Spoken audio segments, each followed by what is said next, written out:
Okay, so let's start our class today. So আজকে যেটা আমরা একটু আগে কথা বলছিলাম যে ফোকাসে রয়েছে কিছু গ্রামার্স অ্যান্ড রাইটিং।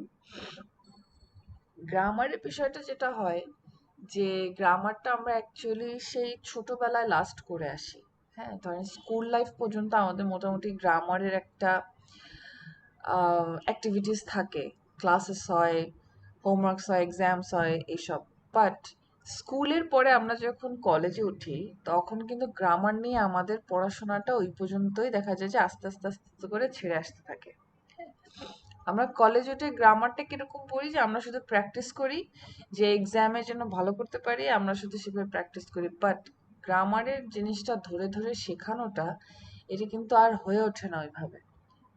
সো আরেকটা জিনিস আমরা যে আমাদের আর কি যে বাংলাদেশের এডুকেশন সিস্টেমে যেটা আর কি যে একদম প্রথম থেকেই আছে যে ইংলিশ গ্রামারটা মুখস্থর মতো করে শেখানো হতো। হ্যাঁ, সূত্র শেখানো হয়তো, স্ট্রাকচার কিভাবে যোগ করে করে বসাতে হয় এগুলো শেখানো হয়তো। সো আলটিমেটলি কি হতো যে আমরা অ্যাকচুয়ালি গ্রামারটা না বুঝে আমরা পড়তাম। হ্যাঁ, না বুঝে পড়তাম এবং মুখস্থ করতাম। এখন আমাদের এই ক্লাসে যারা এখনো স্টুডেন্ট আছে দেখবেন যে তাদের পারফরমেন্স কিন্তু ইংলিশের জন্য একটু বেটার, কারণ তারা এখনো পড়াশোনার সাথে যুক্ত আছে। আর যারা কিনা আপনারা এখন বিজনেস করছেন আর কর্পোরেট জবে ঢুকেছেন তারা দেখবেন যে ইংলিশের সাথে আস্তে আস্তে হয়তো বা ওইভাবে ওঠা বসা নাই, বাট অল্প অল্প কিছু আছে যার কারণে তাদের লেভেলটা একটু কম থাকে। যার কারণে এই যে বার্ড কমিউনিকেশন ক্লাসে আমরা যেটা করি যে গ্রামারের কিছু কিছু জিনিস, কিছু কিছু ভাগ আমরা একটু বুঝায় দেওয়ার চেষ্টা করি, আবারও একটু ঝালাই করার চেষ্টা করি। বেসিক্যালি হচ্ছে আমরা ঝালাই করি, বিকজ আমরা সবাই গ্রামার জানি, পারি, বাট অনেকদিন হয়তো যে জিনিসটা নিয়ে একটু নাড়াচাড়া করা হয় না বিধায় আমাদের মাথা থেকে সরে যায়। তো এইটাকে একটু ঝালাই করার জন্য আমাদের এই সেশনটা আর কি যে থাকবে আজকে। সো গ্রামারটা এত ভাস্ট ইংলিশের, সেই পার্টস অফ স্পিচ থেকে শুরু করে একদম সেন্টেন্স স্ট্রাকচার, কন্ডিশনাল সেন্টেন্স এই পর্যন্ত অনেক কিছু আছে এর মাঝখানে, রাইট? বাট আপনাদের কোর্সটা আর কি বায়ো কমিউনিকেশনের জন্য এত শর্ট যে হয়তো সবকিছু টাচ করা মানে পসিবল হয় না। সো আমরা যেটা করব যে ক্লায়েন্ট বা বায়ারের সাথে রেগুলার কনভারসেশনের জন্য আমাদের যে ধরনের স্ট্রাকচার দরকার, যে ধরনের গ্রামারটা আর কি শেখানোর দরকার, সেইটুকু আমরা জাস্ট একটু দেখবো। ওকে, আর যেহেতু আমি আগের দিন আপনাদের আজকে যে একটা অ্যাসেসমেন্ট টেস্ট নিয়েছিলাম, একটা ইংলিশ লেভেল টেস্ট, সেই অনুযায়ী আপনাদের কিন্তু মোটামুটি ইন্টারমিডিয়েট থেকে আপার ইন্টারমিডিয়েট পর্যন্ত আপনাদের হচ্ছে যে লেভেল ছিল। হ্যাঁ, সো আমি ধরেই নিচ্ছি যে আপনাদের খুব বেসিক প্রবলেম আপনাদের নাই, আপনারা সবই জানেন। বাট এই যে অনেকদিন প্র্যাকটিসের বাইরে থাকার কারণে মাথা থেকে সরে গেছে। ওকে, সো এই পর্যন্ত কি কারো কোনো কোয়েরি আছে, কোনো কোয়েশ্চেন আছে, কিছু অ্যাড করতে চান? No, no. আচ্ছা, তাহলে আমরা একটু আজকে সেশনের শুরু করে দেই আমরা। ওকে, সো এই একটা কোয়েশ্চেন আমি ইউজুয়ালি স্টুডেন্টদের একটু করি যে আমাদের কি স্পিকিং এ গ্রামার দরকার আছে নাকি? এমন না। হ্যাঁ, ওকে, কি দরকার আছে তাহলে? ভোকাবুলারি? ভালোভাবে সাজায় বলাটা বলতে পারলে গ্রামার ওইভাবে দরকার হয় না। ওইভাবে বলা যায়। আচ্ছা, সো আপনার মতে যে ভোকাবুলারি মোটামুটি জানলে আমার গ্রামারটা অতটা জানার দরকার নেই। ওকে, আর কেউ? হ্যাঁ। Anyone else opinion? Kamruzzaman? Yes. অবশ্যই গ্রামারের অবশ্যই দরকার আছে। গ্রামার ছাড়া আপনি সঠিকভাবে আপনার মনোভাব প্রকাশ করতেই পারবেন না। কোনটা প্রেজেন্ট কোনটা পাস্ট আপনার যদি সেটাই যদি না প্রকাশ করতে পারেন তাহলে তো হুম আসলে কোনো মানে আপনার আপনি যেটা অর্থ আপনি আপনার বায়ারকে বোঝাতে আছেন সেটা তো ঠিকঠাক ভাবে বোঝাতেই পারলেন না। হুম হুম। যেখানে আপনি প্রেজেন্টে জায়গায় পাস্টের ভোকাবুলারি ইউজ করলেন তো সেই জায়গায় তো আসলে আপনার স্ট্রাকচার যদি ঠিক না থাকে তাহলে তো আসলে বায়ার বুঝতেই পারবেন না যে আপনি কোনটা বলতে চাচ্ছেন। Right right, okay. Anyone else? আর কেউ? Subrata Das, what do you think?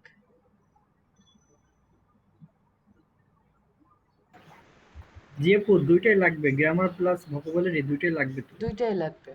আচ্ছা, হুম। সো দেখেন আমাদের ক্লাসে একজন পার্টি আছেন যারা বলছে যে গ্রামারের দরকার নাই, জাস্ট ওয়ার্ডস জানলে আমরা পাশাপাশি বসায় স্পিকিংটাকে দিতে পারবো। আরেকজন আছেন যে কিনা বলছে যে গ্রামার অবশ্যই দরকার। আর একজন থার্ড পার্টি আছেন যারা বলছে যে দুইটাই দরকার। Okay, so the right answer is actually আমাদের দুইটাই দরকার। যে কোনো একটা অল্টারনেট করে আমরা কখনো ইউজ করে একটা প্রপার ইংলিশ আমরা বলতে পারবো না। It's quite impossible.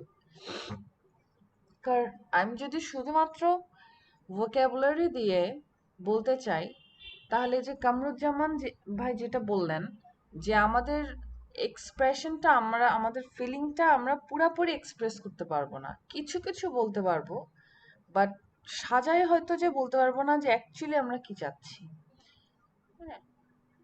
So both দরকার আমাদের।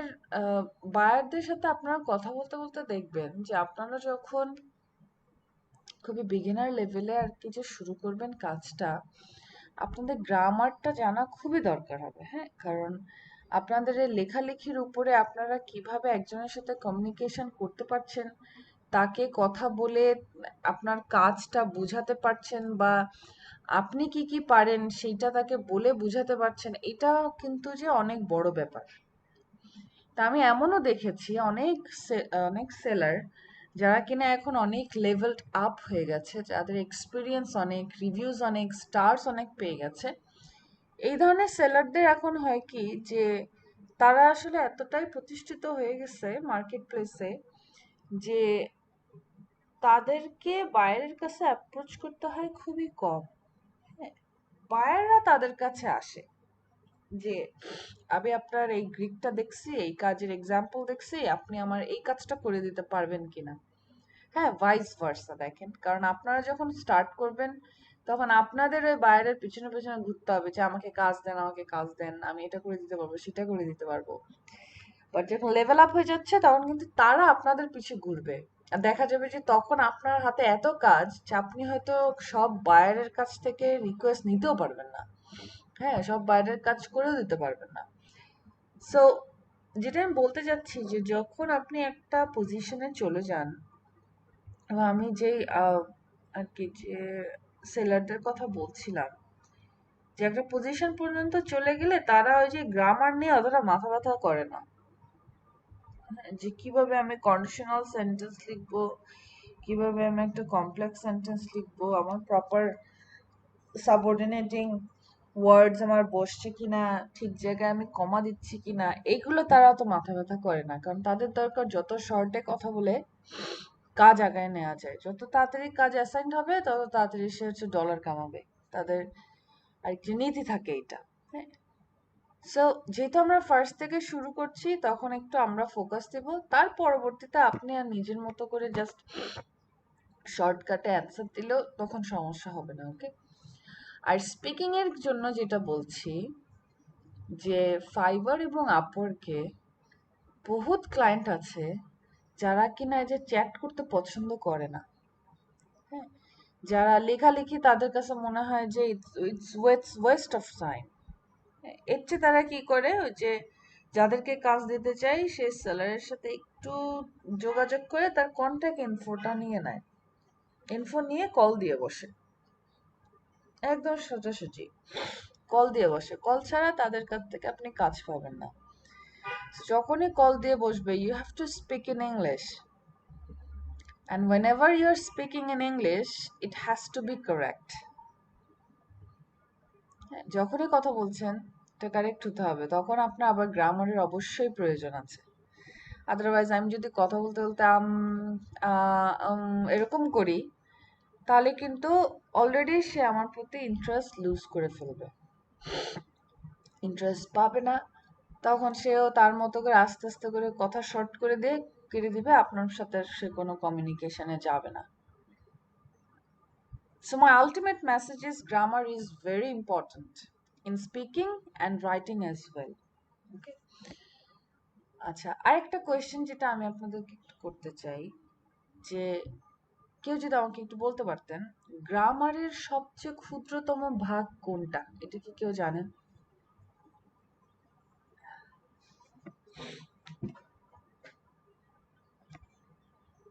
গ্রামারের সবচেয়ে ক্ষুদ্রতম ভাগ কোনটা? আমরা জানি যে টেন্স আছে, সেন্টেন্স স্ট্রাকচার আছে। Tense. Tense Is it article? Tense সবচেয়ে ছোট না, টেন্সের চেয়েও আরো ছোট ভাগ আছে। হাসান চৌধুরী কিছু বলেছিলেন। নাম্বার Article বলছিলাম। Number articles. আচ্ছা, আর্টিকেল কিসের থেকে এসছে, এটা কেউ বলতে পারবেন? আর্টিকেল কিসের থেকে আপ- আসছে? আপু পার্টস অফ স্পিচ মনে হয় সবচেয়ে ছোট, ইয়েস, পার্টস অফ স্পিচ কি absolutely correct. Saikat Hossain, parts of speech হলো সবচেয়ে ছোট, কারণ এখানেই আপনার ওয়ার্ড লুকায় আছে। আর আমার গ্রামার শুরু করার আগে ফার্স্ট দরকার হচ্ছে ওয়ার্ডস। যাই লেখা শুরু করেন আপনি, একদম সেন্টেন্সের ফার্স্ট লেটার থেকে শুরু করে লাস্ট পর্যন্ত যাই লিখবেন দেখবেন সবগুলা হচ্ছে আমার পার্টস অফ স্পিচের অংশ। কোনোটা noun, pronoun, verb, adjective, adverb, ঠিক না?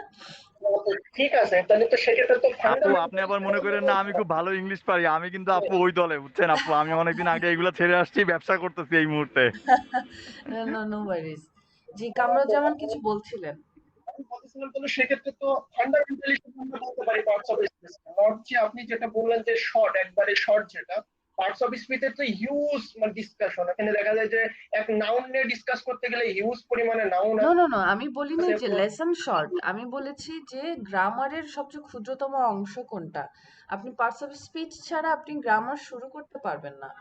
সেক্ষেত্রে তো আসলে এটা কোশ্চেনটা এরকম হবে, এটা ছিল যে ফান্ডামেন্টাল কোনটা, আই থিঙ্ক মেবি। ফান্ডামেন্টাল, হ্যাঁ হ্যাঁ, ফাইন, আপনি ফান্ডামেন্টাল। যদি ফান্ডামেন্টাল ধরেন তাও হবে।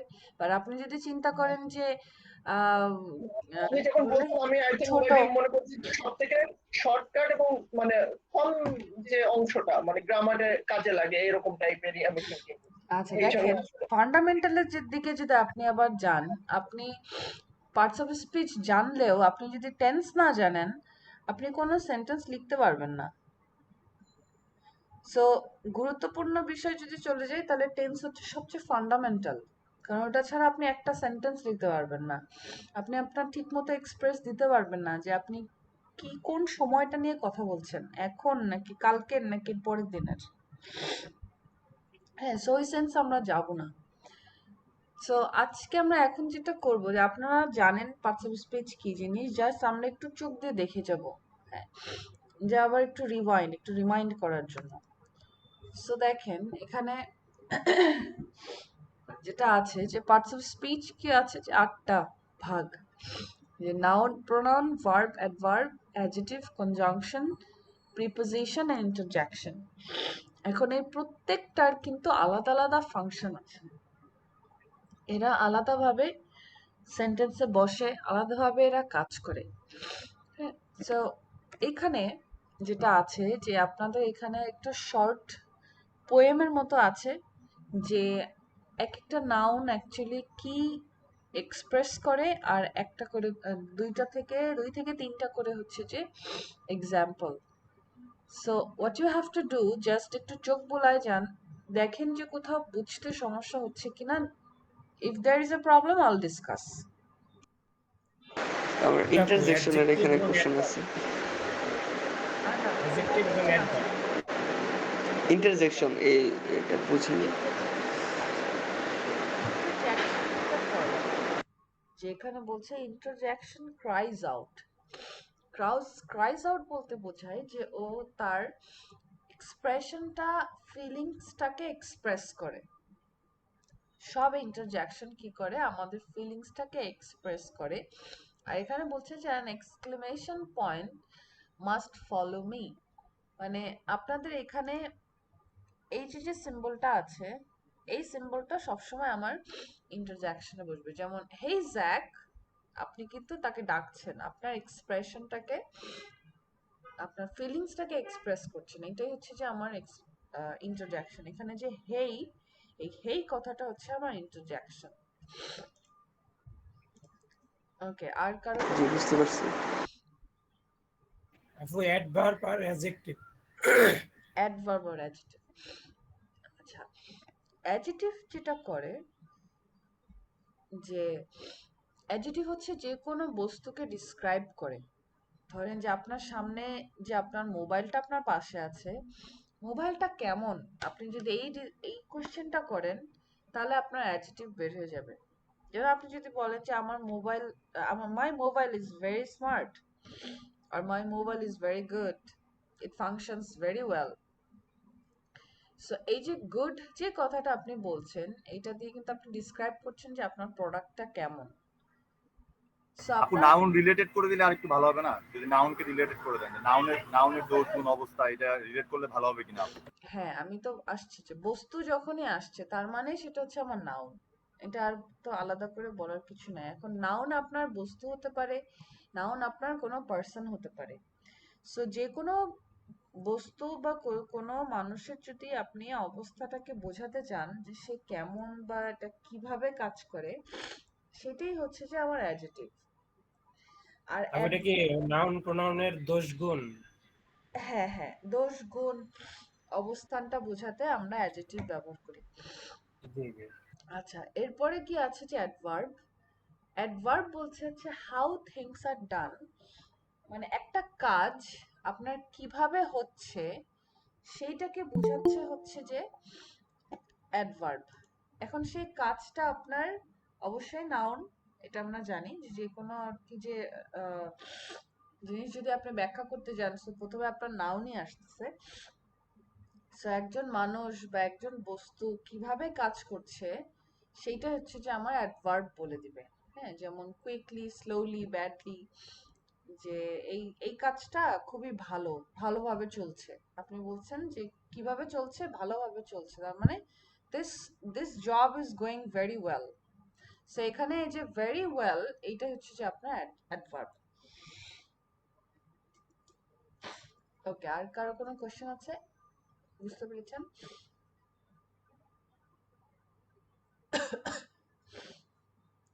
ওকে, তাহলে আমরা মুভ অন করছি। এরপরে দেখেন এখানে কিছু সেন্টেন্সেস আছে, এই সেন্টেন্সের সাথে যে ওয়ার্ডস গুলাকে বোল্ড করে দেওয়া, আপনাদেরকে খুঁজে বের করতে হবে যে কোনটা কোন parts of speech. It's very easy. যেমন she went to the market and bought some eggs, এখানে went হচ্ছে আমার ভার্ব। সো এইভাবে আপনারা বাকি সেন্টেন্সেস গুলা থেকে একটু খুঁজে বের করেন যে কোনটা কোন পার্টস অফ স্পিচ। হ্যাঁ, সবাই কি বুঝতে পেরেছেন? জি। Okay, so just think and then আমরা ডিসকাস করবো, একটু দেখে আসেন। কয়েকটা বলা যাবে। আচ্ছা, সো লেটস ডু ইট। 2 নাম্বারে যেটা আছে আই ওয়ান্ট টু গো নাও, এটা কোন পার্টস অফ স্পিচ? নাও এটা বলতে পারি। অ্যাডভার্ব আপু। Adverb, right. 3 নাম্বারে আছে হোয়াট আর ইউ ডুইং দেয়ার, এখানে দেয়ার কোন পার্টস অফ স্পিচ?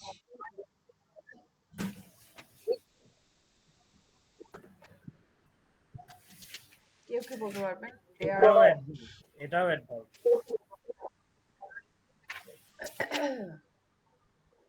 আচ্ছা হ্যাঁ, এখানে হচ্ছে যে আপনার দেয়ার অ্যাডভার্ব। 4 এ আছে যে there is a mouse underneath the piano, underneath এটা অ্যাডজেক্টিভ আপু, অবস্থান বোঝাচ্ছে। হলো না। আর কেউ? Preposition, yes, underneath preposition. Preposition আমাদের কি করছে যে নাউনের মাঝখানে আমাদের সম্পর্ক ক্রিয়েট করছে হচ্ছে প্রিপোজিশন। সো এখানে দেখেন বলছে যে একটা পিয়ানোর নিচে তলদেশে হচ্ছে যে একটা মাউস আছে। হ্যাঁ, আন্ডার এবং আন্ডারনিথের একটা খুব সামান্য ডিফারেন্স আছে। আন্ডার হলো যে নিচে, আমরা ইউজুয়ালি যেটা বলি যে এটার নিচে এটা আছে, তার মানে আন্ডার। আর আমরা যদি বলি যে কোনো কিছুর তলদেশে কিছু পাওয়া গেছে, সেইটাই হচ্ছে যে আন্ডারনিথ। আচ্ছা, 5 এ আছে মেসনস বিল্ড হাউসেস। এখানে মেসন নাউন। নাউন, ইয়েস, জি। নাউন। ওকে, নেক্সটটা বলবেন হচ্ছে হোসেন আহমেদ। আপনি 6 নাম্বারটা বলবেন যে that was a difficult question. Hossain Ahmed.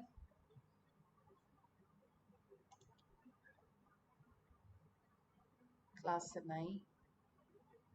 Nasima Afroz.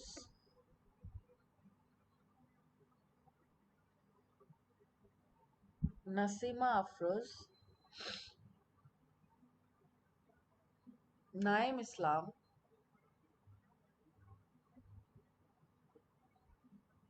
আচ্ছা, আপনারা কেউ ক্লাসে নাই ইউজুয়ালি, না?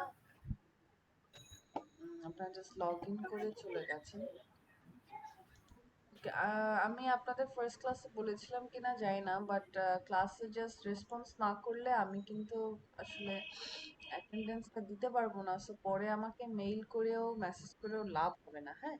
Because I have the recording. আমি যদি নাম ধরে না মানে ডেকে যদি না রেসপন্স পাই, দেন নো অ্যাটেন্ডেন্স। ওকে, আপু সো ডিফিকাল্ট কি অ্যাডজেক্টিভ? ডিফিকাল্ট হচ্ছে অ্যাডজেক্টিভ, ইয়েস। আচ্ছা, এখানে দেখেন আমরা একটা জিনিস ছোটবেলা থেকে ভুল শিখেছি। এটা হচ্ছে যে অ্যাডজেক্টিভ আমরা বলি ছোটবেলা থেকে, হ্যাঁ, উচ্চারণ। But it's not adjective, it's adjective.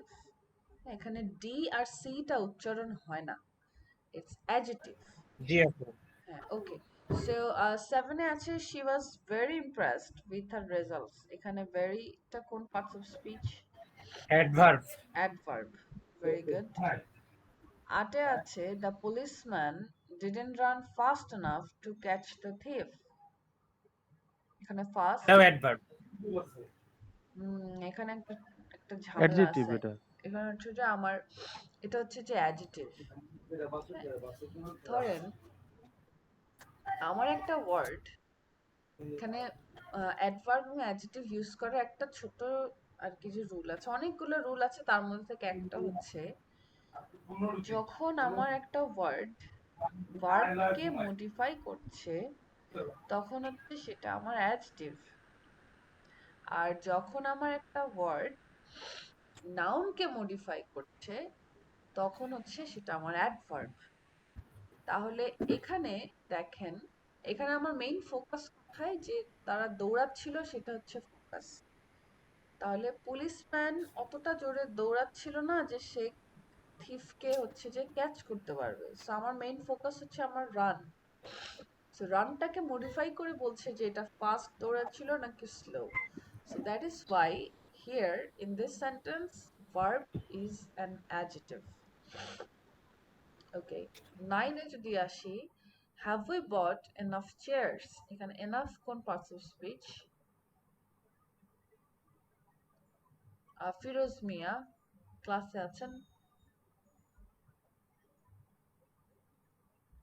Mehedi Hasan, সাজিব। এখানে enough কোন পার্টস অফ স্পিচ? আচ্ছা, এনিওয়ান কে বলতে পারবেন? নো, অ্যাডজেক্টিভ না, ইটস অ্যাডভার্ব। জি। হ্যাঁ, অ্যাডজেক্টিভ না। এটা চেয়ারের অবস্থানটাকে বোঝাতে ওটা হবে। অ্যাডভার্ব, এটা নাম। হ্যাঁ, এটা হচ্ছে যে adverb. Okay, last one, although she is poor she is happy. এখানে although কনজাংশন। conjunction. আপু আমার একটা ইয়ে ছিল আপু। Yes, আপু Shreyas. এই অ্যাডজেক্টিভ আর অ্যাডভার্ব, এই নাউন আর ভার্বের যে ব্যাপারটা বলেন এটা আরেকবার একটু মানে জানতে চাচ্ছি। আচ্ছা, অ্যাডজেক্টিভ যেটা করে, অ্যাডজেক্টিভ হচ্ছে যে আমার ভার্বটাকে বোঝায় দেয় যে ভার্বটা আমার কেমন চলছে। হ্যাঁ, ভার্বকে ডিসক্রাইব করছে। যদি কোনো সেন্টেন্সে একটা ওয়ার্ড ভার্বকে মডিফাই করছে তখন হচ্ছে সেটা আমার অ্যাডজেক্টিভ হয়ে যাচ্ছে। যেমন এখানে এই সেন্টেন্সে হচ্ছে যে আমার আছে যে policeman didn't run fast enough. আমার এখানে ফোকাস হচ্ছে রানে। হ্যাঁ, run fast enough. So fast শব্দটা আমার শুধুমাত্র ভার্বের সাথেই কিন্তু যাচ্ছে।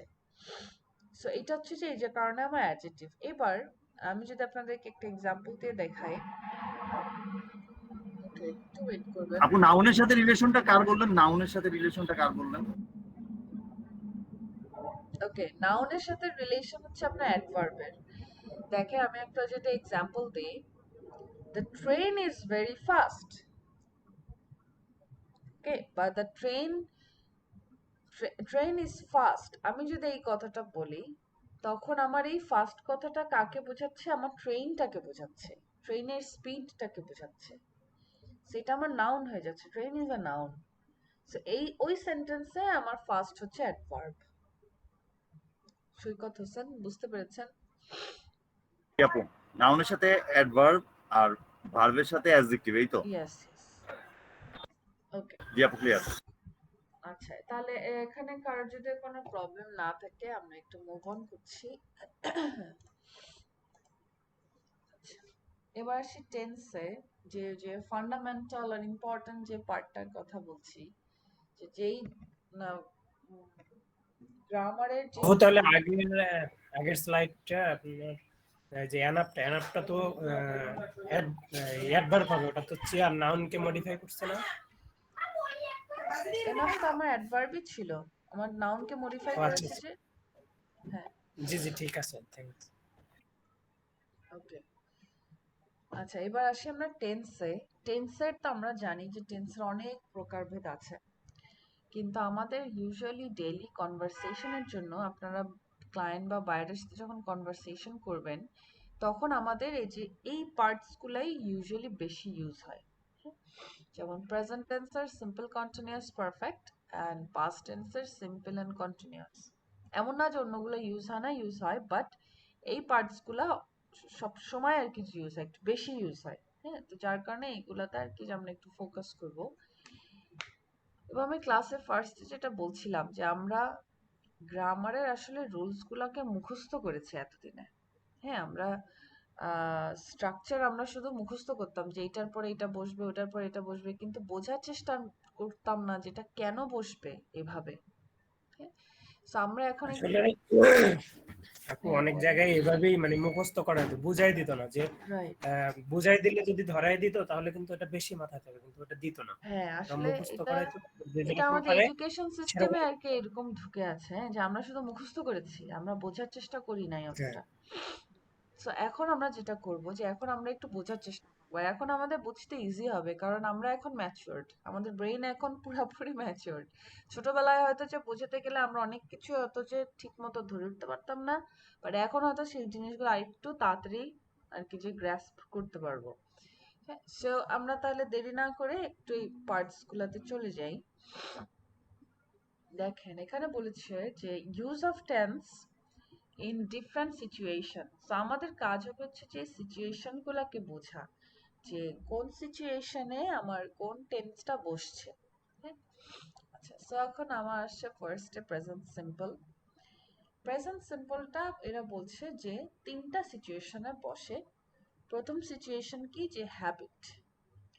সো কোনো কিছুর অভ্যাস হচ্ছে যে আমার প্রেজেন্ট সিম্পল। আপনার সেই সকাল থেকে ঘুম থেকে ওঠা থেকে শুরু করে ঘুমানো পর্যন্ত, ঘুমানোর আগ পর্যন্ত আপনার যত অভ্যাস আছে সব হচ্ছে আমাদের প্রেজেন্ট সিম্পল টেন্সে বসবে। আপনি যদি সকালবেলা উঠে পেপার পড়তে পছন্দ করেন, সবসময় সকালবেলা উঠে পেপার পড়েন, আর এক কাপ চা খান বা কফি খান, আর মেবি অনেকে এক্সারসাইজ করে, তো এগুলো কি আমাদের habit. Everything will be in present simple. যেমন আমি যদি বলি I drink tea every morning, or I read newspaper every morning or in the morning, হ্যাঁ, or every day I exercise। তাহলে এই দেখেন প্রত্যেকটা সেন্টেন্স গুলা কি আমার হ্যাবিটটাকে বোঝাচ্ছে, আর সব কয়টা কিন্তু আমার প্রেজেন্ট সিম্পলে আছে। এখন প্রেজেন্ট সিম্পল কিভাবে বসে এটা আমরা সবাই জানি, সেইটা নিয়ে আমরা আর মানে বেশি বিস্তারিত গেলাম না, জাস্ট সিচুয়েশন বুঝছি। হ্যাঁ, এখানে যেটা আছে যে he always comes late to class, যে সে সব সময় ক্লাসে দেরি করে আসে, সেটা তার অভ্যাস, সে কখনো ক্লাসে আগে আসে না। এবার সেকেন্ড সিচুয়েশন যদি দেখি, বলছে যে আনচেঞ্জিং ট্রুথ, যেটা কিনা বাংলায় আসে চিরন্তন সত্য। সো যেমন যে কোনো কথা যদি আমার আপনার ইন্টারভিন করার কোনো পাওয়ার না থাকে, মানে আমার আপনার দ্বারা এই কাজটা চেঞ্জ করা কোনোদিন পসিবল না, সেটাই হচ্ছে আমার চিরন্তন সত্য। যেমন the sun rises in the east, এখন আমি আপনি চাইলে সূর্য অন্য দিক থেকে কোনোদিন উঠবে না, বা যে কোনো কারণে হোক সূর্য এখন একদিক থেকেই উঠবে আর একদিকেই আমার ডুববে। So this is truth, unchanging truth. লাস্টে আছে দেখেন জেনারেল স্টেটমেন্ট অফ ফ্যাক্ট, এইটাও আমার আনচেঞ্জিং ট্রুথের মতো, বাট দেখা যায় যে এই ফ্যাক্টগুলা আমার প্রথম থেকে এইভাবেই হয়ে আসছে, এখনো পর্যন্ত চেঞ্জ হয়নি। হ্যাঁ, যেমন Dhaka is a crowded city, Dhaka আগেও ক্রাউডেড ছিল, এখনো ক্রাউডেড আছে, সেটা আমার ফ্যাক্ট। এখন আমি যদি বলতে চাই যে my friends are very helpful, ধরেন আমি আপনাদের কাছে আমার ফ্রেন্ডদের নিয়ে বলতে চাচ্ছি যে my friends or my colleagues are very helpful. So আমি কি করছি, আমি আমার ফ্রেন্ড বা কলিগদের নিয়ে একটা ওপিনিয়ন দিচ্ছি, একটা ফ্যাক্ট আপনাদের কাছে দিচ্ছি যে তারা সব সময় হেল্পফুল, তারা সব সময় ফ্রেন্ডলি। এটা ইউজুয়ালি চেঞ্জ হয় না। So that is also a general statement of fact, যে আপনি কোনো মানুষ সম্পর্কে বা কোনো বস্তু সম্পর্কে, কোনো জায়গা সম্পর্কে যখনই কোনো ফ্যাক্ট দাঁড় করাবেন যে আপনার ওপিনিয়ন এইটা এইভাবেই হয় সব সময়, কখনো অন্য কোনো ভাবে এটা এক্সপ্রেসড হয় না, that is statement of fact. আচ্ছা, এই তিনটা সিচুয়েশনকে আমরা বুঝতে পেরেছি, কোনো প্রবলেম আছে? জি না আপু। জি না আপু। না আপু। ওকে, সো আমার বাসা হচ্ছে এয়ারপোর্টের পাশে। সো মাঝে মাঝে আপনারা প্লেনের শব্দ অনেক পাবেন, অনেক হচ্ছে যে টেক অফ অ্যান্ড ল্যান্ডিং হয়। সো একটু কনসিডার করে নিয়েন। ওকে, সো প্রেজেন্ট সিম্পলের পরে আছে আপু হচ্ছে শব্দ শব্দ Yes. কনসিডার করতেছি, কিন্তু আপু আপনার অবস্থা আসলে কনসিডার করতে পারতেছি না। আমার অবস্থা, হ্যাঁ হ্যাঁ, মানে আপনার আপনি আপনি আমি বুঝতেছি আপনি খুবই অসুস্থ, মানে কিভাবে ক্লাস নিচ্ছেন আমি বুঝতেছি না। হ্যাঁ একটু, এই যে ওয়েদার চেঞ্জের কারণে, নাথিং এলস, কখনো বৃষ্টি কখনো রোদ, এইসবের কারণে আসলে ঝামেলাটা হচ্ছে। আনসারি ভাইয়ের সাথে সপ আপ করে নিতেন, যে আজকে ভাই নিয়ে নিত, আপনি না হয় মঙ্গল বুধ যে কোনো একদিন নিয়ে নিতেন। ওই যে আমাদের আসলে শিডিউল গুলো এমন ভাবে আর কি সেট করা, দেখা যায় যে কোনো না কোনো দিন আমার কিছু না কিছু আছেই। বুঝছেন, যার কারণে আর কি যে সব করতে ঝামেলা হয়। আবার আনসারি ভাইয়েরও সেরকম, যে ওনারও কোনো না কোনো দিন কিছু না কিছু আছে, যার কারণে আর কি যে হয়ে ওঠেনি। বুঝতে পেরেছি। ওকে, একটু প্রেজেন্ট কন্টিনিউয়াস টেন্স। ছুটি দিয়ে দেন, জি, কেউ কিছু বলছিলেন? ছুটি দিয়ে দেন আপনার। কামরুজ্জামান, আমি আপনার কথা ঠিক বুঝিনি। জি আপু, আজকে না, ছুটি দিয়ে দেন সবাই। ছুটি দিয়ে দিব তাই? আচ্ছা, মিনিমাম যেটুকু মানে আমার পক্ষে যতদূর আর কি সম্ভব আমরা ট্রাই করি। তারপর যদি একদমই টোটালি ডেলিভার করা পসিবল না হয়, দেন আসলে কিছু করার থাকবে না। হ্যাঁ, তো যতক্ষণ আমি পারছি আমি চেষ্টা করে যাব।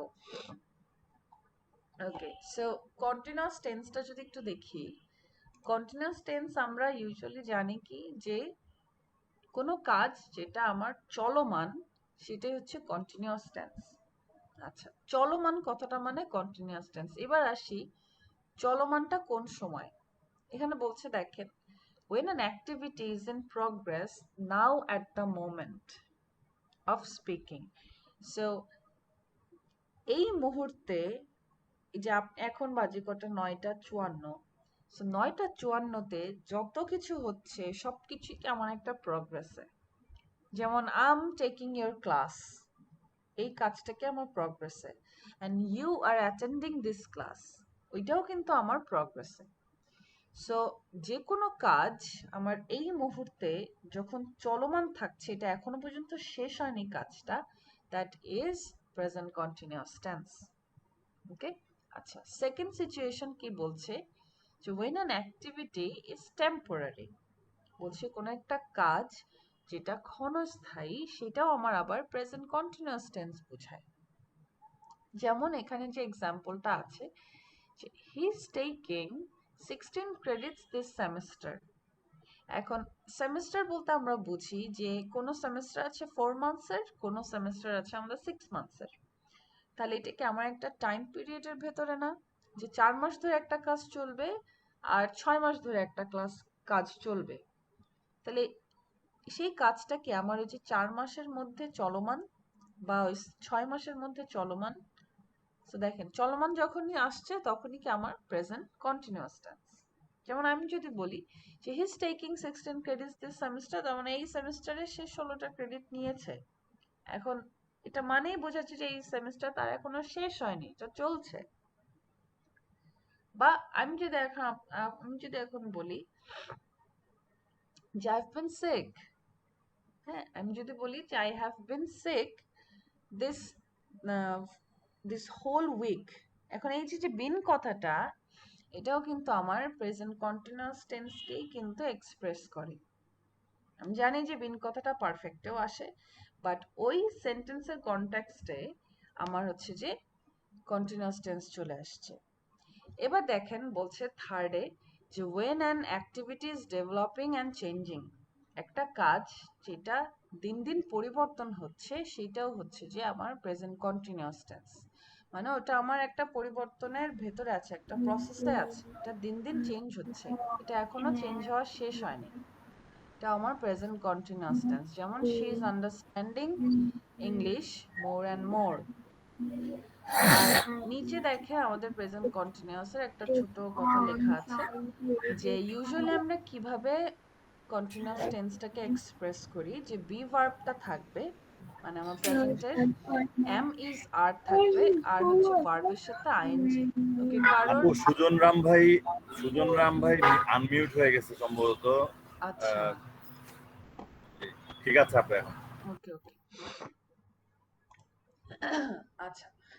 সো প্রেজেন্ট কন্টিনিউয়াস টেন্সের পরে এবার যদি আমরা দেখি যে present perfect tense. Perfect tense usually স্টুডেন্টদের কাছে কঠিন লাগে, কারণ পারফেক্ট টেন্সের অনেক ধরনের রুলস থাকে। আর সবচেয়ে বড় ঝামেলা হচ্ছে প্রেজেন্ট পারফেক্ট টেন্স নাম, কিন্তু এর ভাবসাব অনেক সময় পাস্টের মতো, অনেক সময় না, সব সময় এটার ভাবসাব পাস্টের মতো। স্টুডেন্টরা যার কারণে এটাকে অনেক ভয় পায় যে এটা নাম প্রেজেন্ট বাট সেন্টেন্সে হচ্ছে যে পাস্টের ফর্ম আসে। So that's why it becomes difficult. তাহলে আমরা এখন আপু আমি নিজেও ভয় পাই। হ্যাঁ, আমি জানি এটা নর্মালি সবাই ভয় পায়। বা সিচুয়েশন গুলো যদি আমরা একটু বুঝি যে কোন কোন সিচুয়েশনে আমি প্রেজেন্ট পারফেক্ট টেন্স ইউজ করব, তাহলে দেখবেন পরবর্তীতে অ্যাপ্লাইয়ের সময়ও ইজিয়ার হয়ে যাবে। যেমন এখানে আছে যে the present perfect is used to indicate a link between the present and the past. So বর্তমান এবং অতীতের মাঝখানে যখন একটা সম্পর্ক ক্রিয়েট করছে যে টেন্স, ওইটাই হচ্ছে যে আমার প্রেজেন্ট পারফেক্ট টেন্স। এখন দেখেন প্রেজেন্ট পারফেক্ট টেন্সের যে ফর্মটা আমরা কিভাবে লিখি। বলছে this tense is formed by have or has plus the past participle. So present perfect tense always have has বসবে আমার সাবজেক্ট অনুযায়ী, আর তার সাথে আমার ভার্বের পাস্ট পার্টিসিপল ফর্ম বসবে। মানে আমরা ভার্বটাকে যখন ফর্ম করি থাকে প্রথম হচ্ছে প্রেজেন্ট টেন্স, দেন পাস্ট টেন্স, থার্ড পোর্শনে যে থাকে হচ্ছে পাস্ট পার্টিসিপল। সো এই থার্ড পোর্শনটা আমরা পারফেক্টে এসে ইউজ করি। এখন চলেন আমরা একটু সিচুয়েশন গুলা দেখে আসি। সিচুয়েশন 1 বলছে an action or আপু জি, কে বলছিলেন? তিনোটা পারফেক্ট টেন্সই তো আপনার পাস্ট পার্টিসিপল ফর্ম বসবে ভার্বের, মূল ভার্বের। হ্যাঁ, আমার তিনোটা পাস্ট পার্টিসিপল ফর্মে অলওয়েজ পারফেক্ট টেন্সে বসবে, কারেক্ট। জি জি। হ্যাঁ, ওকে। সো ফার্স্ট সিচুয়েশনে কি বলছে যে an action or situation that started in the past and continues in the present, মানে একটা কাজ যেটা আমার অতীতে শুরু হয়েছিল এবং এখনো অবধি সেটা আছে, সেটা এখনো চেঞ্জ হয়নি, সেটা হচ্ছে যে আমার পাস্ট পার্টিসিপল। আমি যদি বলি যে আমি 2010 সাল থেকে ঢাকা শহরে আছি, তার মানে এটা আমার present perfect tense. I have lived in Dhaka since 2010। এখন অনেকেই বলে যে I M in Dhaka since 2010। এই কথাটা একদম ভুল। দেখে মনে হয় যে ঠিক আছে, তো এটা তো আমার মিনিং ঠিক বলছে, বাট অ্যাকচুয়ালি ঠিক বলে না। হ্যাঁ, সো ওই কথাটা যদি আপনারা ইউজ করেও থাকি এতদিন, তাহলে এটা আমরা গ্রামাটিক্যালি ভুল বলে আসছি। The correct one is using perfect tense. I have lived in Dhaka since 2010। এখানে দেখেন ব্র্যাকেটে একটা কথা লেখা আছে যে হ্যাভ লিভড মানেই হচ্ছে যে আই স্টিল ডু, আমার এটা এখনো চেঞ্জ হয়নি। 2010 সাল থেকে আমি আছি, এটা এখনো চেঞ্জ হয়নি। ওকে, 2 নাম্বারে যেটা আছে যে an action performed during a period that has not yet finished। একটা কাজ যেটা আমার একটা সময়ে হয়েছে, কিন্তু ওই সময়টা না এখনো আমার শেষ হয়নি। আচ্ছা, সো কিরকম আসছে যে she has been to the cinema twice this week। তাহলে তার কিন্তু কাজটা শেষ, তার সিনেমাতে যাওয়া কিন্তু শেষ, কিন্তু এই উইকে তার 2বার যাওয়া শেষ, কিন্তু আমি এখনো বলতে পারছি না যে উইকে সে আরো যাবে কিনা। কারণ আমি যদি আজকের কথা বলি যে she has been to the cinema twice this week, so শুরু হয়েছে আমার স্যাটারডে থেকে, এখন সানডে, সো 2 দিন সে গিয়েছে সিনেমাতে। এখন আমার উইক কি শেষ হয়েছে? হয়নি। তাহলে সে যে এরপরে আরো 3বার যাবে না, এটা আমার কিন্তু জানা নাই। So that situation is also present perfect tense। আচ্ছা, সবাই কি এই দুইটা সিচুয়েশন বুঝেছেন? কোথাও কি কোনো কোয়েশ্চেন আছে?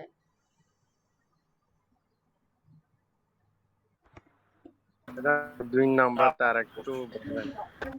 ওকে, আপু, ঠিক আছে, 2 নাম্বার। জি, সুজন রাও। হ্যাঁ, ওই জায়গায় যদি টুয়াইস দিস উইক, এখানে দিস উইক না থাকা যদি একটা ডে থাকতো, যে যেটার নাম থাকতো ধরেন মানডে, তাহলে ওইটা তো তখন পাস্ট পারফেক্ট হয়ে যেত। পাস্ট পারফেক্ট হয়ে যেত। হ্যাঁ, কারণ আপনার মানডে তো শেষ হয়ে গেছে।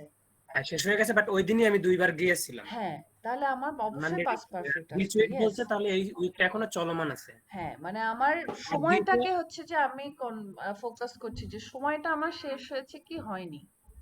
আমি জি, যদি আজকের আপনি এই জায়গায় কথাও যদি বলি, দিস এর জায়গায় ইয়েস, লাস্ট উইক থাকতো, তাহলেও তো শেষ হয়ে যেত, তাহলে তো পাস্ট লাস্ট পারফেক্ট উইক হয়ে মানে যেত। তো আমার পাস্ট, অফকোর্স এটা পাস্ট হয়ে গেছে, তখন এটা প্রেজেন্টের কোনো ভাবই নাই এই সেন্টেন্সের ভেতরে। ঠিক আছে। হ্যাঁ, এখানে যদি আপনি লাস্ট বসান তাহলে হচ্ছে হ্যাজ থাকবে না, এখানে হয়ে যাবে হ্যাড।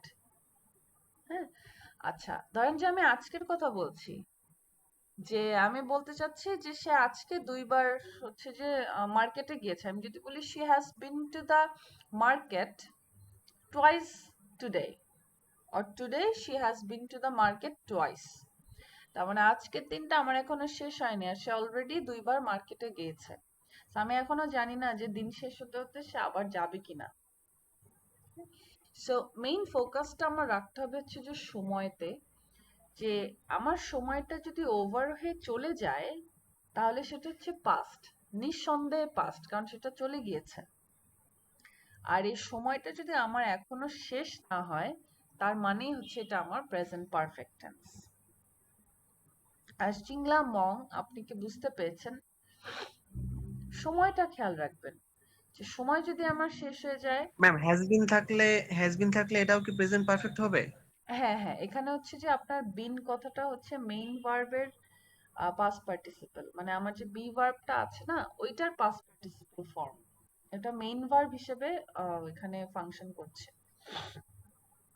ম্যাম মাল্টিপল চয়েসে তো তাহলে অনেক সময় যে প্রেজেন্ট পারফেক্ট কন্টিনিউয়াস এর সাথে তো আমাদের গুলিয়ে ফেলার একটা সম্ভাবনা থাকে তাহলে এভাবে। না, দেখেন প্রেজেন্ট পারফেক্টটা আপনি যদি হ্যাজ বিন বসান, হ্যাজ বিন এর পরে আপনার একটা মেইন ভার্ব আসবে, যেটার সাথে আপনি আইএনজি যোগ করেন, তখন হচ্ছে এটা আমার কন্টিনিউয়াস হয়ে যাচ্ছে। কিন্তু এখানে আমার বিন কথাটা এটাই হচ্ছে মেইন ভার্ব হিসেবে বসছে, that is Y perfect tense এটা। জি ম্যাম, থ্যাংক ইউ। আচ্ছা, এবার চলে আসি আমরা নেক্সটে। দেখেন, থার্ড সিচুয়েশনে বলছে যে পারফেক্ট টেন্স কখন বসছে, যে repeated action in an unspecified period between past and now। দেখেন টাইমটা কখন, পাস্ট এবং নাউনের মাঝখানে যেটা কিনা আনস্পেসিফাইড। আনস্পেসিফাইড বলতে যে আপনি বলতে পারছেন না যে সময়টা, ডিউরেশনটা কতটুকু, মানে আমি আঙ্গুলে গুনতে পারছি না যে এটা 1 বার 2 বার 10 বার 100 বার কতবার। আনস্পেসিফাইড, এটা আমি নির্দিষ্ট করে বলতে পারছি না। সো একটা রিপিটেড অ্যাকশন যেটা আমার বারবার হচ্ছে, এটা যদি আমি বলতে না পারি যেটা অ্যাকচুয়ালি কতবার হচ্ছে, সেটাই হচ্ছে আমার প্রেজেন্ট পারফেক্ট টেন্স। সো এখানে সেন্টেন্সটা দেখেন যে we have visited Portugal several Times. আপনি বলতে চাচ্ছেন যে আপনি এক জায়গায় ঘুরে এসেছেন অনেকবার, কিন্তু কতবার আপনি জানেন না। হ্যাঁ, কতবার আপনি জানেন না, তখন হচ্ছে যে আমার প্রেজেন্ট পারফেক্ট টেন্স। এবার আমি এর সাথে আরেকটা এক্সাম্পল দিই, তাহলে ইজি হবে। এখন আমি যদি বলি যে আমি পর্তুগাল 2 বার গিয়েছি, দেখেন গিয়েছি কথাটা অলরেডি আমার পাস্টে চলে গেছে। সো তখন আমার ইংলিশ হবে আই ভিজিটেড পর্তুগাল 2 টাইমস। আমি পিরিয়ডটাকে স্পেসিফাই করতে পারছি যে আমি 2 বার গিয়েছি, তখন হয়ে গেছে এটা পাস্ট টেন্স। বাট আমি যদি পিরিয়ডকে না বলতে পারি যে এটা আমি কতবার গিয়েছি, মানে এতবার গিয়েছি যে আমার হিসাব নাই, দ্যাট মিন্স আমার present perfect tense. Present perfect ওই হচ্ছে সব আমার সময়ের খেলা। এটাও তো এটার এই লাইনটার মিনিং হলো আমি বিভিন্ন সময় মানে না, অনেকবার পর্তুগালে গিয়েছিলাম, হ্যাঁ কিন্তু হ্যাঁ, গিয়েছিলাম দ্বারাও কিন্তু এখানে পাস্টের মিনিংটাই বোঝাচ্ছে, কিন্তু পাস্টের আমরা মিনিং বোঝাচ্ছে, কিন্তু ওই যে টাইম আমার স্পেসিফাইড না যে আমি কতবার। সেভারাল মানে হচ্ছে অনেকবার, অসংখ্য। জি জি ঠিক আছে। ওকে, 4 নম্বরে যেটা আছে যে an action that was completed in the very recent past expressed by just, মানে এটা আপনারা মোটামুটি ব্রেইনে ইনপুট করে ফেলেন যে কোনো সিচুয়েশনে আমি যদি জাস্ট কথাটা ইউজ করতে চাই, চোখ বন্ধ করে, সেটা আমার প্রেজেন্ট পারফেক্ট টেন্স। এটা আমার একদম গ্রামারের রুল, যে যখনই আমি একটা সেন্টেন্সে জাস্ট ইউজ করব, সেটা আমার প্রেজেন্ট পারফেক্টেই লিখতে হবে। যে আমি এই কাজটা কেবলমাত্র শেষ করেছি, যে I have just finish this work. আর আমি কেবল ডিনার করেছি, I have just had my I have just had my dinner.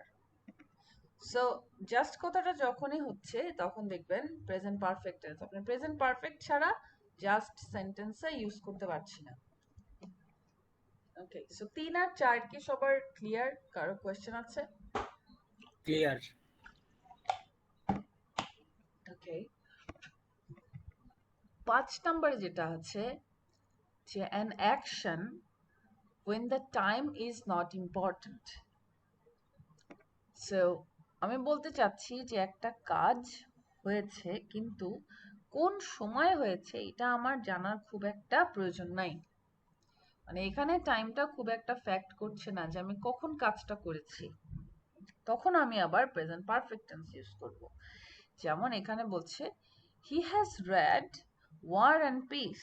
এই যে ওয়ার অ্যান্ড পিস হচ্ছে একটা বইয়ের নাম, তো সে বইটা পড়েছে, এটাই হচ্ছে আমার ইম্পর্টেন্ট কাজ। কখন পড়েছে, সকালে, দুপুরে, 1 সপ্তাহ আগে, 1 বছর আগে, এটা আমার জানার প্রয়োজন নাই। যে the result of his reading is important. দেখেন, আচ্ছা, এবার আপনি কখনো যদি ওইখানে সময় দেওয়া থাকতো তাহলে কি পাস্ট পারফেক্ট হয়ে যেত? তখন হচ্ছে যে আপনার পাস্ট পারফেক্ট হয়ে যেত, ইয়েস, সময় যদি থাকে। কিন্তু এটা কখন আমার পাস্ট সিম্পল হবে না, কারণ আমি একটা বই পড়েছি, বইয়ের নলেজ আমার সবসময় মাথার মধ্যে থাকবে, এটা আমি নলেজটাকে বের করে ফেলতে পারবো না। সো আমি বলতে পারবো না যে আমি I I red the book, যে অতীতে হয়ে গেছে, শেষ, সেটা আমি কখনো বলতে পারবো না, কারণ আমার নলেজ, আমার ওই বই পড়ার পরের যে ইম্প্যাক্টটা, এটা আমার সারা জীবন থাকবে, এটা আমরা কখনো ফেলতে পারবো না। হ্যাঁ, সো একটা কাজ যখন আমাদের টাইমটাকে মেনশন করা ইম্পর্টেন্ট হচ্ছে না, ওই কাজটাই হচ্ছে ইম্পর্টেন্ট, তখন হচ্ছে আমার আবার প্রেজেন্ট পারফেক্ট টেন্স বসবে। ওকে, সবাই কি বুঝতে পেরেছেন? জি আপু।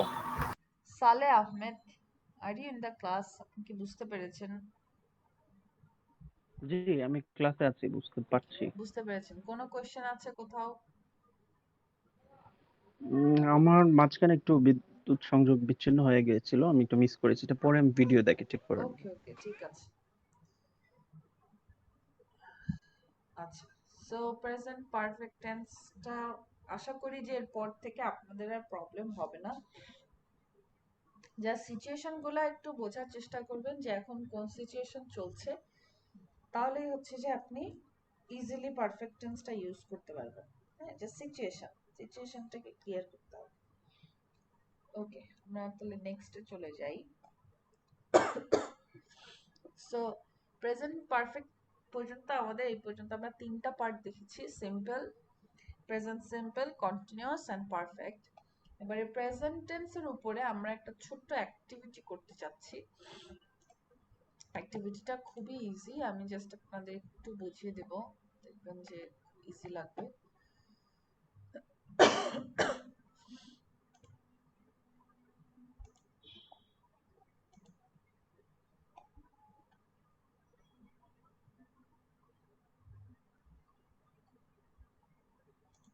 ওকে, সেখানে দেখেন কিছু ফিল ইন দ্য গ্যাপস আছে,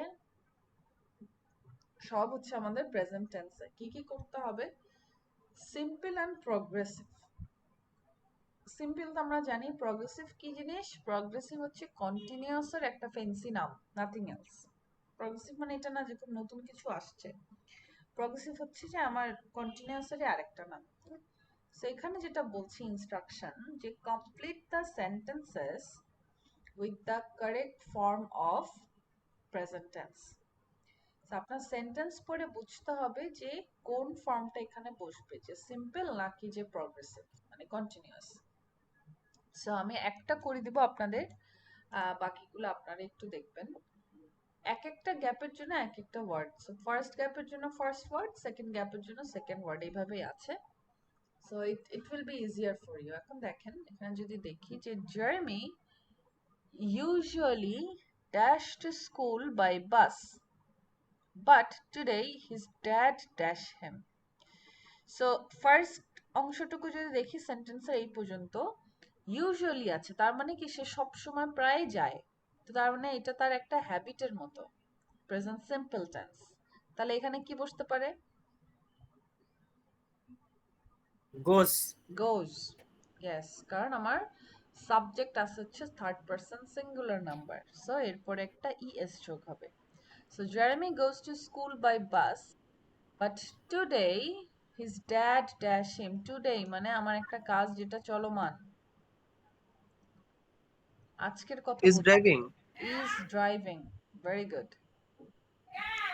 সো দ্যাট ইজ হাউ। হ্যাঁ, আপনারা বাকিগুলো এইভাবেই করবেন, যে সেন্টেন্স পড়ে বুঝবেন কোথায় সাবজেক্টের সিম্পল হবে আর কোথায় হচ্ছে যে আপনার সরি ভার্ব সিম্পল হবে আর কোথায়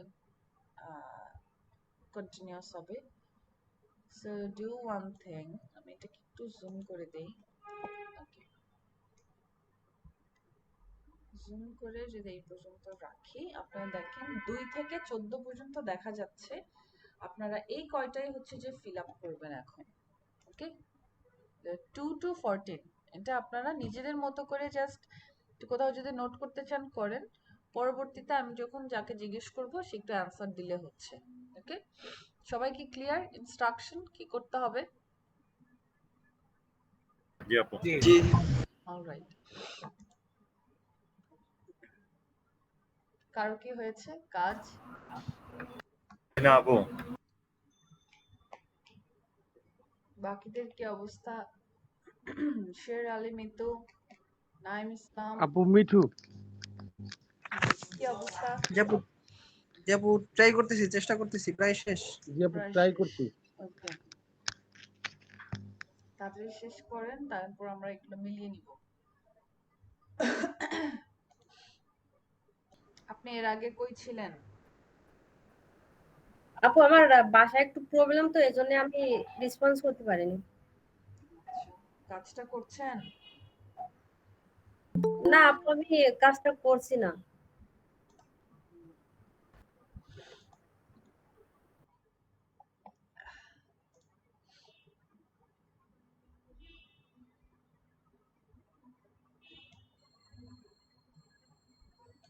দেখেন তো, দেখা যাচ্ছে সবার? জি দেখা যাচ্ছে। জি জি দেখা আপু। যাচ্ছে। ওকে, দেখেন কার কটা হয়েছে, তারপর আমাকে বলেন।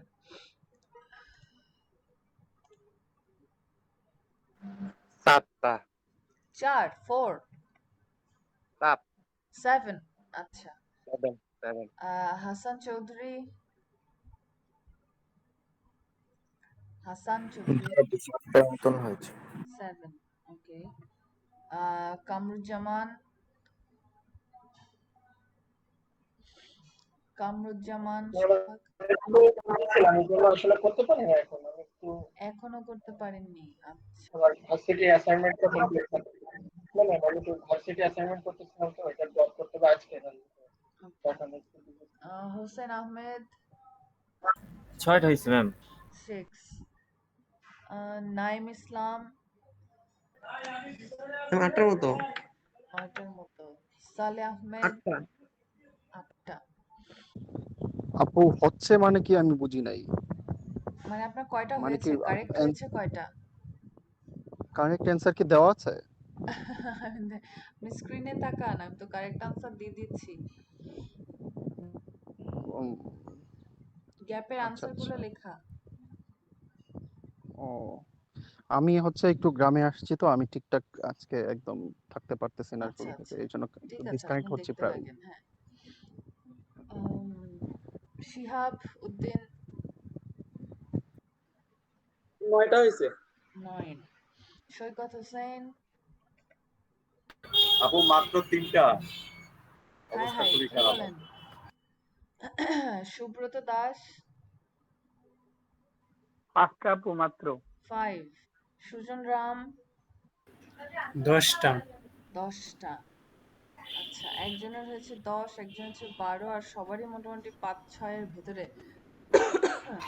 প্রবলেমটা কোথায় হচ্ছে? যাদের আর কি যে ভুল গিয়েছে, তাদের মেইন প্রবলেমটা কোথায় হচ্ছে? মানে বের করতে পারছেন না যে এটা কোন টেন্স হবে, এটা নাকি যে আপনাদের ফর্ম লিখতে ভুল হয়েছে, কোনটা? আপু অক্সিলারি ভার্ব যেটা আর কি, এই জিনিসটা আমার খুব ঝামেলা হয়, মানে ইজ, ডোন্ট নো, কিংবা এই অক্সিলারি যে ভার্বগুলো মেন ভার্বের সাথে যে এটা প্রবলেম হয় আমার। আচ্ছা, আর আর অন্যদের কি অবস্থা?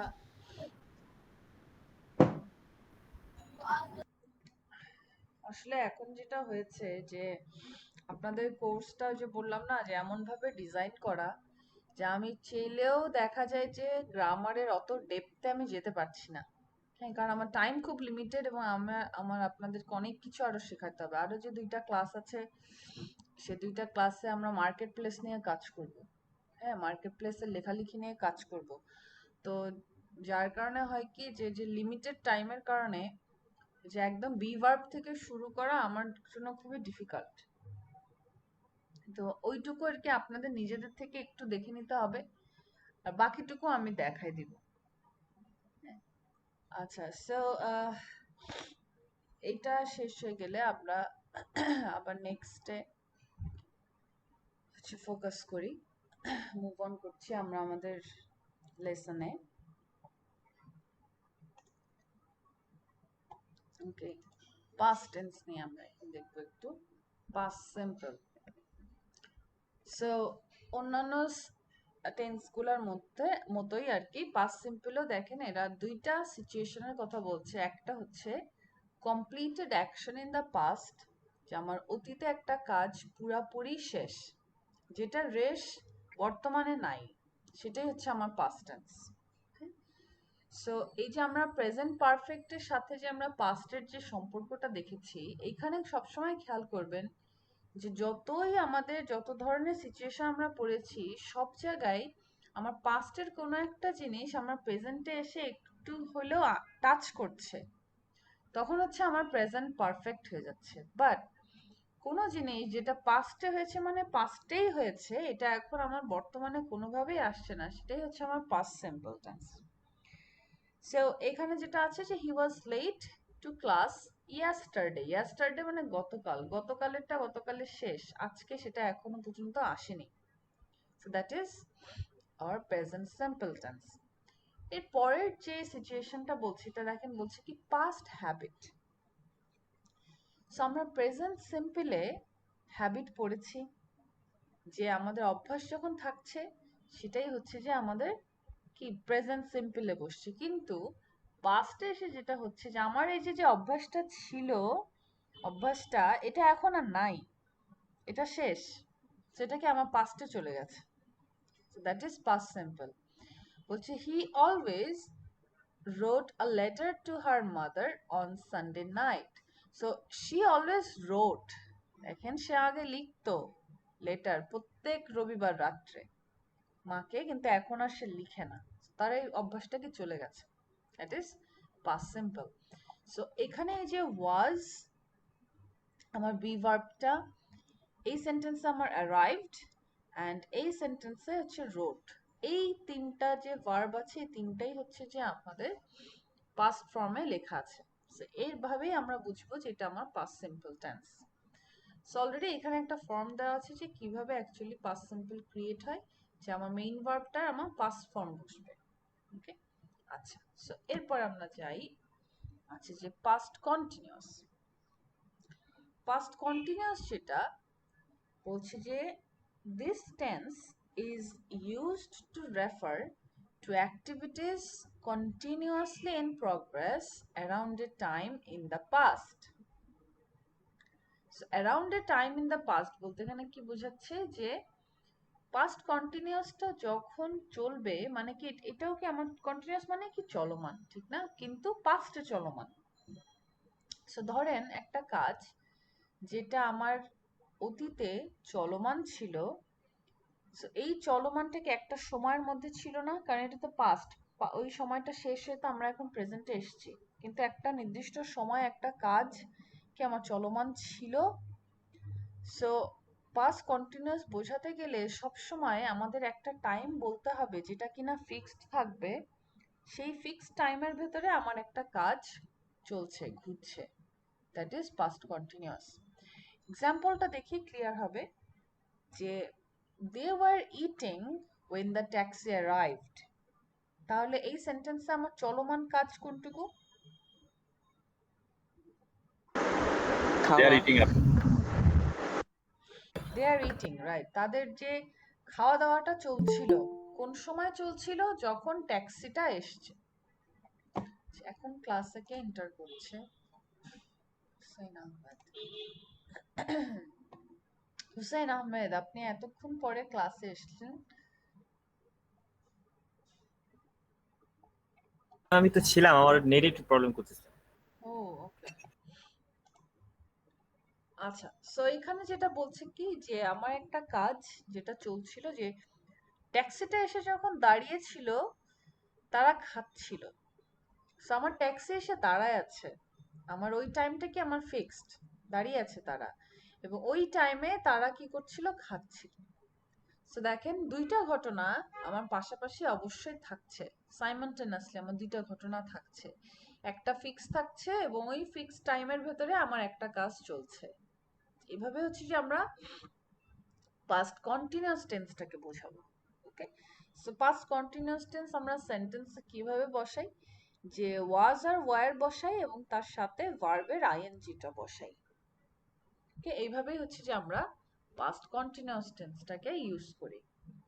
ওকে, সো এবার দেখেন এই যে পিকচারগুলো আছে এগুলো যদি একটু খেয়াল করি দেখবেন যে আরো ইজিয়ার হবে। যেমন যে কোনো একটা পিকচার যদি আমরা চুজ করি, ধরেন এইটা, সেই পিকচারটা দেখে কি বোঝা যাচ্ছে? যে that woman is working on her laptop, ঠিক না, সে তো কাজ করছে, চলমান, দেখেই বুঝতে পারছি যে তার আঙ্গুলটা ওখানে, তার মানে সে কাজ ওখানে করছে।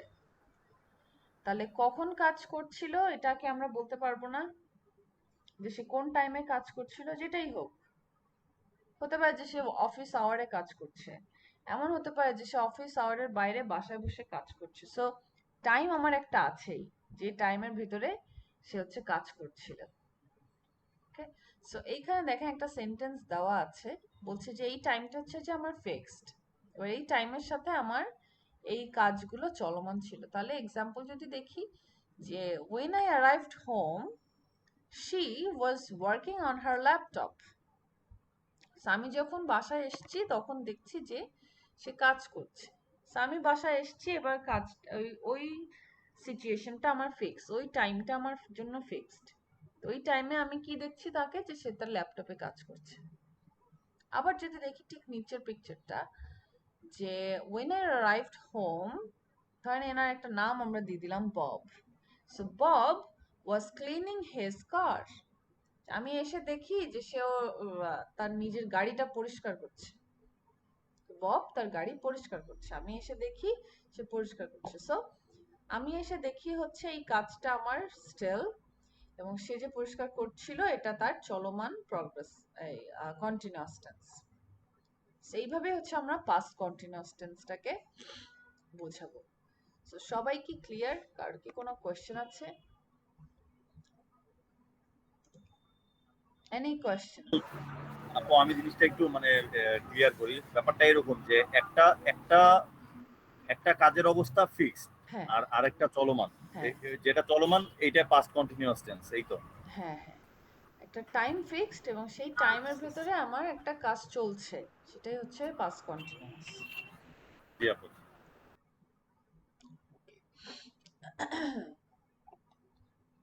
এবার আমরা প্রেজেন্ট টেন্সের জন্য ঠিক যেভাবে অ্যাক্টিভিটি করেছি, আপনাদের পাস্ট টেন্সের জন্য ঠিক সিমিলার একটা অ্যাক্টিভিটি আছে। আমার ধারণা যে পাস্ট টেন্সেরটা আরো ইজিয়ার, কারণ পাস্ট টেন্সে খুব ইজিলি দেখে বোঝা যায় যে কোনটা সিম্পল এবং কোনটা কন্টিনিউয়াস।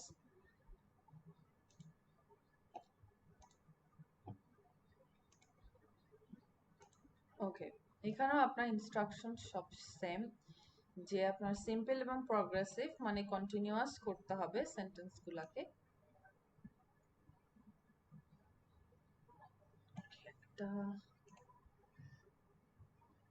একটা আমি করে দিই, তারপরে বাকিগুলো দেখবেন ইজিয়ার।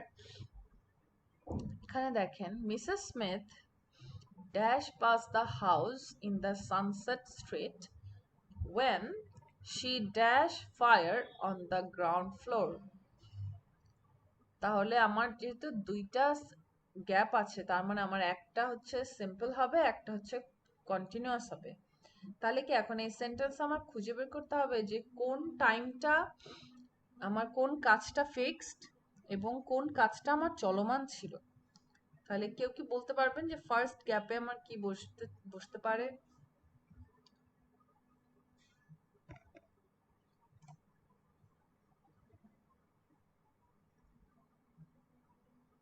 কেউ পারবেন না? ওয়াজ ড্রাইভিং হবে আপু? was driving হবে, yes. বলছে Mrs Smith was driving past the house in Sunset when she saw fire on the ground floor. So ফায়ারটা কিন্তু অলরেডি জ্বলছিল সেখানে, ঠিক না? আগুন ওখানে আগেই জ্বলছিল, ওই বিল্ডিং এ আগেই আগুন হচ্ছে যে লেগেছিল, এবং ওই টাইমটা সে হচ্ছে সামনে থেকে পাস করছিল। তাহলে এই যে আগুন যে জ্বলেছিল এটা হচ্ছে আমার ফিক্সড টাইম, আর সে যে সামনে থেকে যাচ্ছিল এটা হচ্ছে আমার চলমান। ঠিক আছে, এইভাবেই বসছে। So try to do the other sentences, fill up করার চেষ্টা করেন, দেখেন যে কতটুকু পারেন, কারণ এগুলো করতে করতেই কিন্তু আপনাদের আবার এই অভ্যাসটা আসবে। হ্যাঁ, পরবর্তীতে আপনারা নিজেরা আর কি যে সেন্টেন্স স্ট্রাকচার বানাতে পারবেন। So let's do one thing, আমরা তো এক করে দিয়েছি, আপনারা 2 থেকে 13 পর্যন্ত করেন। এগেইন সিমিলার, একদম একইভাবে আপনারা শেষ করবেন। আমি আবার আপনাদেরকে 15 মিনিট সময় দিচ্ছি, এটা আপনারা একটু করে ফেলেন। ওকে, আপু 9 পর্যন্ত আসছি। কি করছে তো? আনাফ তাহমিদ হয়ে গেছে। Okay, let's do one thing, let's take a break. ব্রেকের পরে এসে আমরা বাকিটুকু দেখব। Okay, so 20 minutes break. 20 minute ব্রেকের পরে আমরা আবার ব্যাক করবো। 11:20 আমরা ব্যাক করব।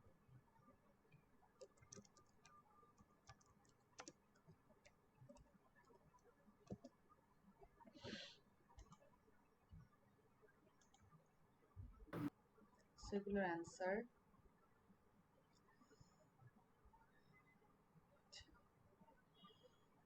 দেখেন মিলিয়ে নেন 2 থেকে 13 পর্যন্ত।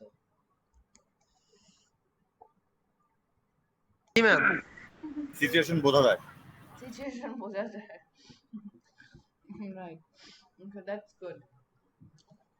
আচ্ছা, সো এখানে যদি কারোর কোনো কোয়েশ্চেন না থাকে তাহলে আমি মুভ অন করবো। আচ্ছা, তার আগে আমি আপনাদেরকে একটা ছোট ট্রিক্স দেখিয়ে দিই। সেন্টেন্সে যখনই আমার while কথাটা থাকবে, হ্যাঁ, আপনার প্রেজেন্ট টেন্স হোক আর পাস্ট টেন্স হোক, কোনো স্ট্রাকচারে সেন্টেন্সে যদি while কথাটা থাকে, তার পরের অংশে সেন্টেন্সে সবসময় কন্টিনিউয়াস টেন্স বসবে। যদি আপনার সেন্টেন্স শুরু হয় প্রেজেন্ট টেন্সে তাহলে এটা প্রেজেন্ট কন্টিনিউয়াস বসবে, আর পাস্টের থেকে শুরু হইলে পাস্ট কন্টিনিউয়াসই বসে। এটা হচ্ছে যে একটা রুল। অ্যান্ড আরেকটা জিনিস দেখেন, ঠিক তার অপোজিট, ওয়েন যখনই কোনো সেন্টেন্সে থাকবে, ওয়েন এর পরের অংশটুকু সবসময় সিম্পল টেন্সে বসে। ঠিক আছে, সবসময় পাস্ট সিম্পল টেন্সে বসবে। তো এটা জাস্ট ছোট একটা rule. Okay, so present and past টেন্সের এখানে আমি এখান থেকে আপনাদের আর দেখানোর কিছু নাই, আই গেস। একটু চেক করতে দেবেন। নাও, ওকে, সো এইটুকু আমাদের শেষ, টেন্স আমাদের শেষ। এরপর আমরা যেটা দেখবো একটু, আমাদের পোলাইট এক্সপ্রেশনের যে সিচুয়েশন গুলো আমরা করেছিলাম, আমরা কি রিকোয়েস্ট করেছি? কার কি মনে আছে? প্রথম ক্লাসে রিকোয়েস্ট করা হয়েছে। রিকোয়েস্ট আপু ইয়েস। পাস্ট পারফেক্টটা কি দেখানো হবে না? পাস্ট পারফেক্ট এটা আমি আজকের ক্লাসে দেখাবো না, এটা আমি নেক্সট ক্লাসে দেখাবো। আচ্ছা ঠিক আছে। ওকে,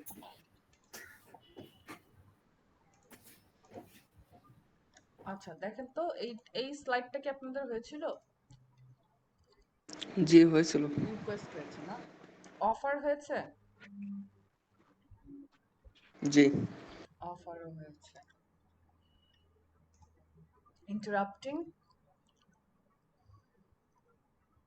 না এটা হয় না। হয়নি। ইন্টারাপ্টিংও হয়েছে। হয়েছে? জি আপু হয়েছে, ইন্টারাপ্টিং হয়েছে। ইন্টারাপ্টিং হয়েছে। তাহলে ডিসঅ্যাগ্রিং থেকে হয়নি। আপু ইয়েস, আমাদের কি এই স্লাইডটা দেওয়া হবে আর এর আগে অন্য যার একটা পিডিএফ আছে ওই দুটো, এইটা আর ওইটাই, এই দুটো কি দেওয়া হবে? হ্যাঁ, এই পিডিএফটা আমি আজকে ক্লাসে দিয়ে দিব। আর এই পোলাইট এক্সপ্রেশনের আজকে শেষ হয়ে গেলে এটা আমি আপনাদের আজকে দিয়ে দিব। আর যে অন্য আর একটা পিডিএফ ছিল ওইটাও কোন কি দিবেন? পিডিএফটা বলুন তো? যে গত ক্লাসে দেখাইছিলেন যে কোশ্চেনটা কিভাবে। ইন্টারভিউ? না না ইন্টারভিউ না, তাহলে অন্য একটা যে মানে ইয়া দেখাইছিলেন যে ইন্ট্রোডিউস কিভাবে করতে হয় বায়ারের সাথে, ওইটা নিয়ে। আচ্ছা, প্রফেশনাল ইন্ট্রোডাকশন এটা কিন্তু আমি অলরেডি পাঠিয়ে দিয়েছি। ওটা তো পাই নাই। আপনি মেইলটা একটু চেক করেন, ওখানে আপনাদের একটা ছবি আছে, একটা স্ক্রিনশট আছে স্লাইডে। শুধু একটাই আছে, বাকি একটা পেজই। হ্যাঁ হ্যাঁ, ওখানে আপনাদের একটা পেজে ইম্পর্টেন্ট, আর আপনাদের দরকার নেই। আচ্ছা ঠিক আছে। ওকে, আর পোলাইট এক্সপ্রেশনে এটা তাহলে আপনি একটু দেখেন। ডিসএগ্রিগেট যে কথাটা আসে, ধরেন আপনি আপনার বায়ের সাথে বায়ের যা বলবে সবই যে আপনার মেনে নিতে হবে এমন কোনো কথা নেই। সো আপনি তার মতের বিপরীতে যেতেই পারেন, বা তার তার যে ধরনের ওপিনিয়ন আছে আপনি তার ডিফারেন্ট ওপিনিয়ন এক্সপ্রেস করতেই পারেন, কিন্তু এই যে এক্সপ্রেস করার ডিফারেন্ট ওপিনিয়ন একটা ওয়ে আছে। হ্যাঁ, এটাকে হচ্ছে যে আমরা ডিসএগ্রিং বলছি, যে তার কথার সাথে আমরা এগ্রি করছি না। এবার দেখি কি আছে। বলছে যে by partially disagreeing or using indirect tentative language we can soften our message and ensure we don't offend our listener. তাহলে এরা বলছে যে পুরাপুরি আপনি তার বিপরীতে আপনি বলছেন না, যে না আমার মনে হয় না যে এটা হবে, বা আপনি বলছেন যে সরি আমি আপনার মতের সাথে যেতে পারছি না। সো ডিরেক্ট আমরা ডিসঅ্যাগ্রি আবার করতে পারবো না, তাহলে কি করতে হবে, আমাদের পার্শিয়ালি ডিসঅ্যাগ্রি করতে হবে যে আচ্ছা দেখা যাক কি হয়, বা দেখি কি হয়, মানে আপনি যে শিওর না এইটুকু হচ্ছে যে আপনাকে বোঝাতে হবে। বলেছে যে ইনডিরেক্ট হতে হবে, হ্যাঁ। তখন আবার এই সেন্টেন্সেস গুলা ইউজ করতে পারি যে আপনি বলছেন যে দ্যাটস নট নেসেসারিলি ট্রু, মানে আমার মনে হয় না যে এটা ঠিক। তারপর বলছেন যে I am not sure if I agree, যে আমি বুঝতে পারছি না যে আমি এটার সাথে একমত কিনা, or I don't know I agree, এই দুইটারই আমার আবার সেন্টেন্সের মিনিং সেম। এরপরে কি আছে যে দ্যাটস নট অলওয়েজ ট্রু, আপনি কেউ একজন আমাকে বলছে যে দ্যাটস নট অলওয়েজ ট্রু, মানে এটা সবসময় ঠিক হয় না, তার মানে আপনারও একটা ডিফারেন্ট ওপিনিয়ন আছে। So with these 4 sentences you can disagree with a person, হ্যাঁ, সে আপনার ক্লায়েন্ট, আপনার বস, কলিগ, বায়ার, যে কেউ হতে পারে, হ্যাঁ। আচ্ছা, এরপরে যেটা আছে যে রিডিরেক্টিং। আচ্ছা, রিডিরেক্টিং কি জিনিস এবার সেটা বুঝতে হবে আগে। যে ধরেন আপনি একটা জিনিস নিয়ে কথা বলছেন, একটা টপিক নিয়ে। আচ্ছা, লেটস সাপোজ আমরা টেন্স নিয়ে কথা বলছি। এখন টেন্স নিয়ে কথা বলতে বলতে আমরা ভার্বে চলে গেছি। তাহলে কি এখন আমি কি বলবো যে আচ্ছা চলেন আমরা আবার টেন্সের ব্যাক করি, আমরা টেন্স নিয়ে কথা বলছিলাম, এইটাকে আগে শেষ করি। সো আমি কি করছি যে আমরা যখন ডিসকাস করতে করতে ট্র্যাক ছাড়াই যাচ্ছি, তখন আমরা আবার ট্র্যাকে ফেরত নিয়ে আসছি, মানে আমি আবার রিডিরেক্ট করছি। হ্যাঁ, যে ডিরেকশন হারিয়ে গিয়েছিল আমি আবার পুনরায় নিয়ে আসছি। বা এমনও হতে পারে যে ধরেন আমাদের টেন্স এখন পড়া শেষ, এখন আমরা ভার্বে যাব। সো এই যে আমি যে আপনাদেরকে আবার ডিরেকশন দিলাম যে we have completed our tense, now let's discuss the verb. So এই যে let's discuss the verb, এইটা দিয়ে কি আমি আপনাদেরকে আবার অন্য এক জায়গায় নিয়ে যাচ্ছি, অন্য একটা টপিকে নিয়ে যাচ্ছি। সো কথা বলার মাঝখানে এটাও আপনাদেরকে মেইনটেইন করতে হবে। যেমন বলছে যে using one of these expressions makes for a smooth transition between topics, মানে একটা টপিক থেকে আরেকটা টপিকে খুবই স্মুথলি আপনি ডাইভার্ট করার জন্য এই এক্সপ্রেশন গুলো ইউজ করতে পারেন। কি কি আছে বলছে যে maybe we could get back two আপনার টপিক। ধরেন আমি টেন্স নিয়ে কথা বলছিলাম, আমি এখন আপনারা ভার্ব নিয়ে বলছেন, আমি বলতেছি যে maybe we could get back to tense, later on we'll focus on verb. আবার বলছি যে maybe we could talk about verb, then আবার বলছি যে why don't we move on to verb. So আমি কি করছি যে এই সেন্টেন্সেস গুলো ইউজ করে আমি আমার টপিককে ইন্ট্রোডিউস করছি। সো দ্যাট ইজ হচ্ছে যে রিডিরেক্টিং। ওকে, আচ্ছা, সো ডিসঅ্যাগ্রিং এন্ড রিডিরেক্টিং, এখানে কি কারোর কোনো কোয়েশ্চেন আছে, কোনো কোয়েরি আছে? আপু একটু আমি আমার মতো করে বলি, রিডাইরেক্টিং একটা বিষয় নিয়ে কথা বলতেছিলাম, মাঝখানে অন্য একটা বিষয়ে কথা হচ্ছে, আবার আবার যখন আমি আগের বিষয়টায় ফিরে যাব, এইটাই রিডাইরেক্টিং, এই তো ব্যাপারটা নাকি? হ্যাঁ হ্যাঁ, আবার এমনও হতে পারে যে আপনার একটা টপিক শেষ, আপনি এখন নতুন একটা টপিক নিয়ে কারোর সাথে কথা বলতে যাচ্ছেন, তো হঠাৎ করে তো আপনি জাম্প করতে পারবেন না, তখন আমরা বলি না যে আচ্ছা এই বিষয়টা নিয়ে একটু চল তো কথা বলি। সো এই যে আপনি ইন্ট্রোডিউস করছেন নতুন একটা টপিক, তখনও আপনি আবার এই যে why don't we move on to the next topic, তখন আপনি আবার ওইটাকে ইন্ট্রোডিউস করতে পারছেন, নিউ টপিক। বুঝতে পেরেছি। ওকে, সো নেক্সট মুভ অন করছি। Making suggestions. মেকিং সাজেশনটা আপনাদের ফ্রিল্যান্সারদের জন্য অনেক বেশি ইউজ হবে। কেন?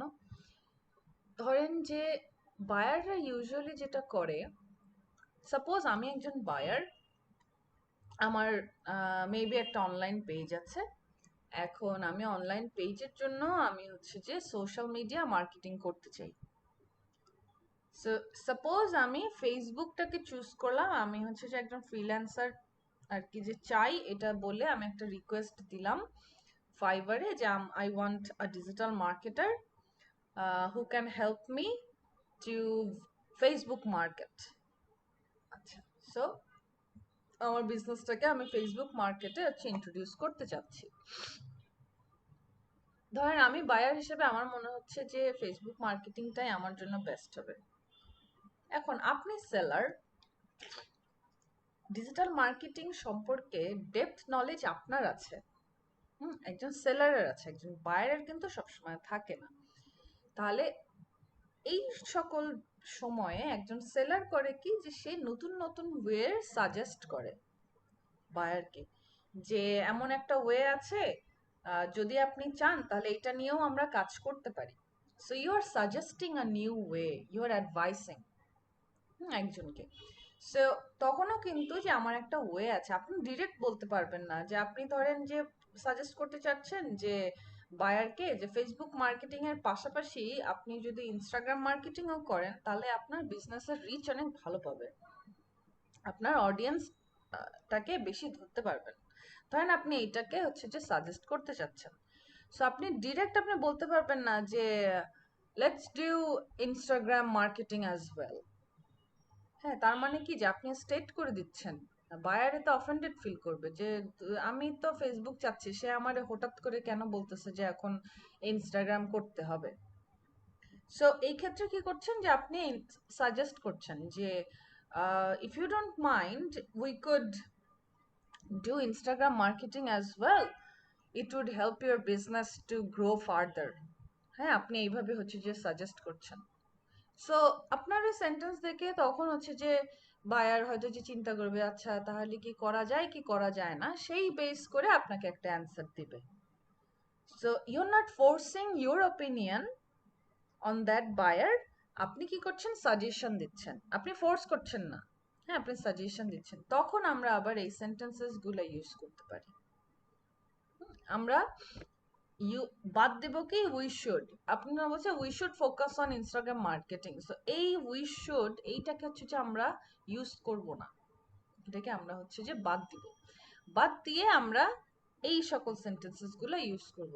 আপনি বলতে পারেন যে what about if we could do Instagram marketing, or maybe we could try Instagram marketing for your business. So প্রত্যেকটা সেন্টেন্স দেখেন, এরপরে যদি আপনি আপনার অ্যাডভাইসটা রাখেন, আপনি সাজেস্ট করছেন। Answer is absolutely up to buyer, যে সে অ্যাকসেপ্ট করবে কি করবে না, কিন্তু আপনি সাজেস্ট করছেন। ওকে, সো এইটুকু একটু পড়ে আসেন, দেখেন যে কোথাও কোনো প্রবলেম মনে হচ্ছে কিনা, আমাকে জানান।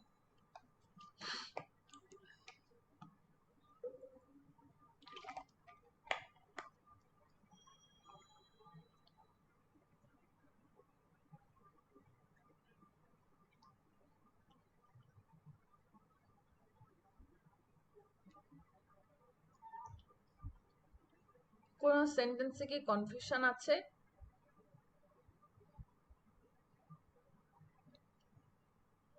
আপু উপরের যে what about if maybe we could, পরের জিনিসটা আর একটু ব্রিফ হইলে না, মানে তাইলে মনে হয় ব্যাপারটা মানে এগুলা ক্লিয়ার হইতে পারতাম আর। আচ্ছা, আপনি যেমন বলছেন যে উপরের যে হলুদ যে হ্যাঁ, আচ্ছা ফাইন, আপনি বলছেন যে I thought it might be a good idea, মানে আপনি তাকে বলছেন যে হয়তো একটা ভালো বুদ্ধি হতে পারে যদি আমরা ইনস্টাগ্রাম মার্কেটিং করি। সো এই বাংলাটা আপনি যে ইংলিশে বলছেন যে I thought it might be a good idea to grow your business into Instagram marketing, through Instagram marketing. Yeah, or it seems to me we should do Instagram marketing, or one thing we might want to consider is Instagram marketing. So যেটাই হোক না কেন, আপনি প্রত্যেকটা সেন্টেন্সে কিন্তু বোঝাতে চাচ্ছেন যে করা উচিত বা মেবি এটা একটা ভালো আইডিয়া। ঠিক আছে, আচ্ছা এর পরেরটা দেখেন। ওকে, এবার আসছে কি আবার গিভিং অ্যাডভাইস। এখন গিভিং অ্যাডভাইস আর সাজেস্টিং অলমোস্ট সিমিলার, বাট অল্প কিছু যে ডিফারেন্স আছে। যেমন সাজেস্ট করছেন যে সেই বিষয়টা একসেপ্ট করতেও পারে নাও করতে পারে, বাট অ্যাডভাইস ইউজুয়ালি আমরা অ্যাডভাইস কেন করি যে অপর যে পার্সন থাকবে তার এই জিনিসটা করা উচিত, তার এই কাজটা ফলো করা উচিত, তখন হচ্ছে যে আমরা অ্যাডভাইস দিই। তাহলে এই অ্যাডভাইস দেওয়ার ক্ষেত্রকে আমরা আরেকটু পোলাইটলি যদি আগাই, দেখেন অনেকটা সিমিলার। বলছে যে you might want to consider Instagram marketing. আপনি বলছেন you might want to consider Instagram marketing, কি যে আমার মনে হচ্ছে যে আপনার ইনস্টাগ্রাম মার্কেটিংটা নিয়েও বিবেচনা করা উচিত। আপনি বলছেন it might be a good idea to introduce Instagram marketing, or have you thought about Instagram marketing? So প্রত্যেকটা সেন্টেন্সে আপনি তাকে অ্যাডভাইস করছেন। আপনার এই সেন্টেন্সটা সে দেখে বা শুনে বুঝতেই পারবে যে আপনি তাকে অ্যাডভাইস করছেন, and he should follow this। কিন্তু এই যে you should do this, এইটা কি খুবই অ্যাগ্রেসিভ, খুবই ডিরেক্ট। সো বলছে যে saying you should could be direct, especially if we are talking to a supervisor, a client, or someone we don't know very well.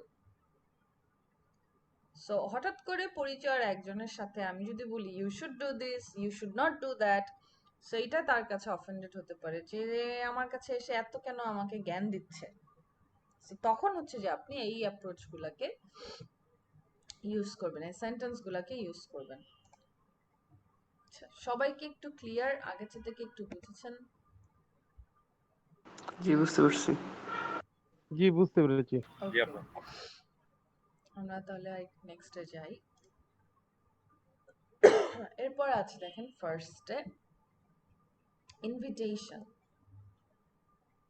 আচ্ছা,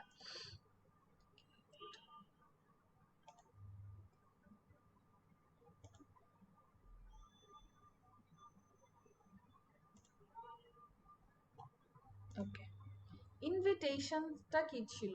যে ইনভিটেশন মানে আপনি কোন একটা কাজের জন্য কাউকে ডাকছেন। এটা ইউজুয়ালি আমরা এর পরবর্তী ক্লাসে যখন proposal writing, cover letter writing শিখব, তখন হচ্ছে যে এই কাজটা, এই পয়েন্টটা অনেক বেশি ইম্পর্টেন্ট। আমরা ইউজুয়ালি কি করি যে যখন কোনো প্রপোজাল এবং কভার লেটার লিখি, একদম লাস্টে আমরা বলি যে feel free to contact me. হ্যাঁ, এই ধরনের একটা এক্সপ্রেশন আমরা দিয়ে রাখি, যাতে আমাদের বায়ার বা ক্লায়েন্ট যেন মনে করে যে আচ্ছা ফাইন, আমার সাথে সে যে কোনো টাইমে কন্ট্যাক্ট করতে পারবে, বা কোনো কিছু নিয়ে কনফিউশন লাগলে সে আমাকে রিচ আউট করতে পারবে। সো এই যে আমরা তাকে বলে রাখছি যে feel free to contact me, that is a invitation, যে আমাদের সাথে কথা বলার একটা ইনভিটেশন। সো এই ক্ষেত্রে আবার কিছু কিছু সেন্টেন্স আছে যেটা আমরা ইউজ করতে পারি। যে দেখেন, ওকে, সো এখানে বলছে কি I was wondering if you'd like to contact me, or I was wondering if you liked to go to a movie. So আপনি তাকে কি ইনভাইট করছেন। আবার আপনি বলছেন যে would you like to have a cup of coffee, মানে আপনি এভাবে শেষ করছেন। আবার বলছেন যে if you are free we can go for a discussion. So if you are free we can go for a discussion, or if you are not doing anything, আপনি বলতে চাচ্ছেন যে আপনি যদি অমুক দিন কিছু না করে থাকেন তাহলে আমরা একটা ডিসকাশনে যেতে পারি। যে if you are not doing anything tomorrow then we might set a meeting. So আপনার সিচুয়েশন অনুযায়ী আপনি হচ্ছে যে এই সেন্টেন্সেস গুলাকে কাস্টমাইজ করে ইউজ করবেন, যে কোন সেন্টেন্স আপনি কোন সময় ব্যবহার করে ইনভাইট করতে পারেন। যেমন এই যে উড ইউ লাইক টু, এইটা হচ্ছে যে আপনি যখন কাউকে কোনো একটা জিনিস দিতে চাচ্ছেন, একটা কাপ অফ কফি আপনি অফার করতে চাচ্ছেন, বা আপনি তাকে অফার করতে চাচ্ছেন যে আপনার সিটটা নেওয়ার জন্য। হ্যাঁ, যে বাসে ধরেন যে আপনি আছেন, পাশের মানুষকে আপনি ধরেন যে সিট অফার করতে চাচ্ছেন, would you like to sit on my seat here on my position on my spot, আপনি এইভাবে তাকে ইনভাইট করছেন। হ্যাঁ, আর নিচে একদম লাস্ট সেন্টেন্স যেটা, এইটা ধরেন আপনারা ইউজুয়ালি যে ক্লায়েন্টদের সাথে হচ্ছে যে কথা বলি যে if you are free tomorrow we can set up a meeting. বা টুমরো যদি না হয় স্পেসিফিক কোনো ডেটও আপনি এখানে ফেলাই দিয়ে তাকে বলতে পারেন যে আমরা একটা মিটিং সেট করতে পারি। ওকে, দ্যাট ইজ ইনভিটেশন। আচ্ছা, নেক্সটে কি আছে যে অ্যাপোলোজাইজিং। অ্যাপোলোজাইজিং এর যে বিষয়টা থাকে, ইউজুয়ালি আমরা হচ্ছে যে I am sorry, I am really sorry, হ্যাঁ এই কথাটা বলেই হচ্ছে যে আমরা অ্যাপোলোজাইজ করে থাকি। But with the client and buyers, only I am sorry sometimes is not enough. আসলে অ্যাপোলোজাইজিং এর মিনিং অ্যাপোলোজাইজিং মানে হচ্ছে যে আপনি মাফ চাচ্ছেন। অ্যাপোলোজাইজ মানে হচ্ছে যে মাফ চাওয়া। ওকে, সো আপনি মাফ চাচ্ছেন কারোর কাছে, কোনো একটা ভুল হয়তো আপনার দ্বারা হয়ে গেছে। সো তাহলে কিভাবে অ্যাপ্রোচ করতে পারেন যে I am sorry, I didn't mean to do this, যে আই এম রিয়েলি সরি, আমি না এটা করতে চাইনি। আপনার বাংলা এক্সপ্রেশনটা এটা। বা আপনি বলতে চাচ্ছেন যে আমি খুবই সরি, আমি এটা জানতাম না যে এটা এইভাবে হবে, so I am sorry, I didn't know this work. আপনি তাকে এইভাবে অ্যাপোলোজাইজ করছেন। আর বলছেন I apologise, that was my fault, I apologise, that was my fault, যেটা আমার ভুল ছিল, আমি খুবই সরি, আমি খুবই দুঃখিত। সো শুধুমাত্র আই এম সরি এনাফ না, তখন তার সাথে আমরা এগুলোকে আবার অ্যাড করছি। ওকে, আপু একটু ইন্টারাপ্ট করতেছি। জি সৈকত হোসেন, জি জি বলেন।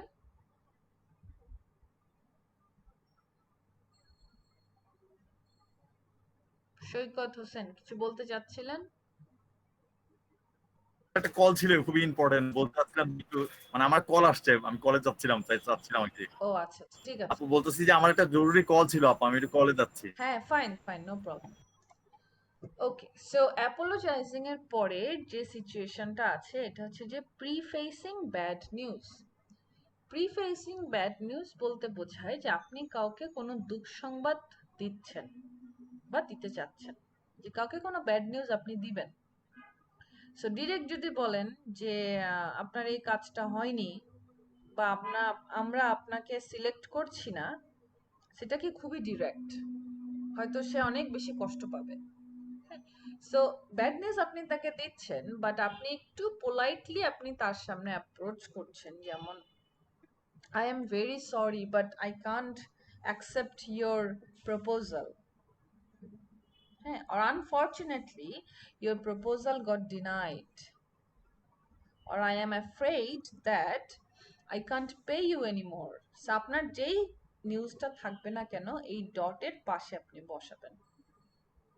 হ্যাঁ, সো এই তাহলে এই সেন্টেন্সেস গুলো আমরা কেন ইউজ করছি, এখানে লেখা আছে যে we typically use these statements to alert our listener that bad news is coming. So usually আমরা যখন এগুলো লিখি বা বলি যখন ইউজুয়ালি, তখন হচ্ছে যে এইটুকু বলার পরে আমরা অল্প একটু পজ দেই কথায়, যে I am really sorry but this proposal goat denied. So আপনার এক্সপ্রেশনটা আপনি এইভাবে দিচ্ছেন। হ্যাঁ, বা আপনি এইভাবে কিন্তু বলছেন যে unfortunately this proposal goat denied, এটা হচ্ছে যে খুবই রুড এভাবে বললেও। সো আনফরচুনেটলি বা I am afraid that or I am very sorry, এইটুকু বলার পরে আপনি একটু পজ দিবেন, যাতে আপনার লিসনার বুঝতে পারে যে আচ্ছা ফাইন, ব্যাড নিউজ একটা আসতেছে, আনফরচুনেটলি তার মানেই হচ্ছে একটা ব্যাড নিউজ আসতেছে। ঠিক আছে, সেই সেন্টেন্সেস গুলো ইউজ করে আপনারা আবার you can preface bad news. So এই তিনটাতে কারো কোনো কোয়েশ্চেন আছে, কোনো কনফিউশন আছে?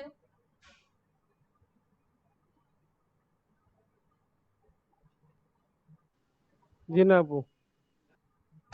আচ্ছা,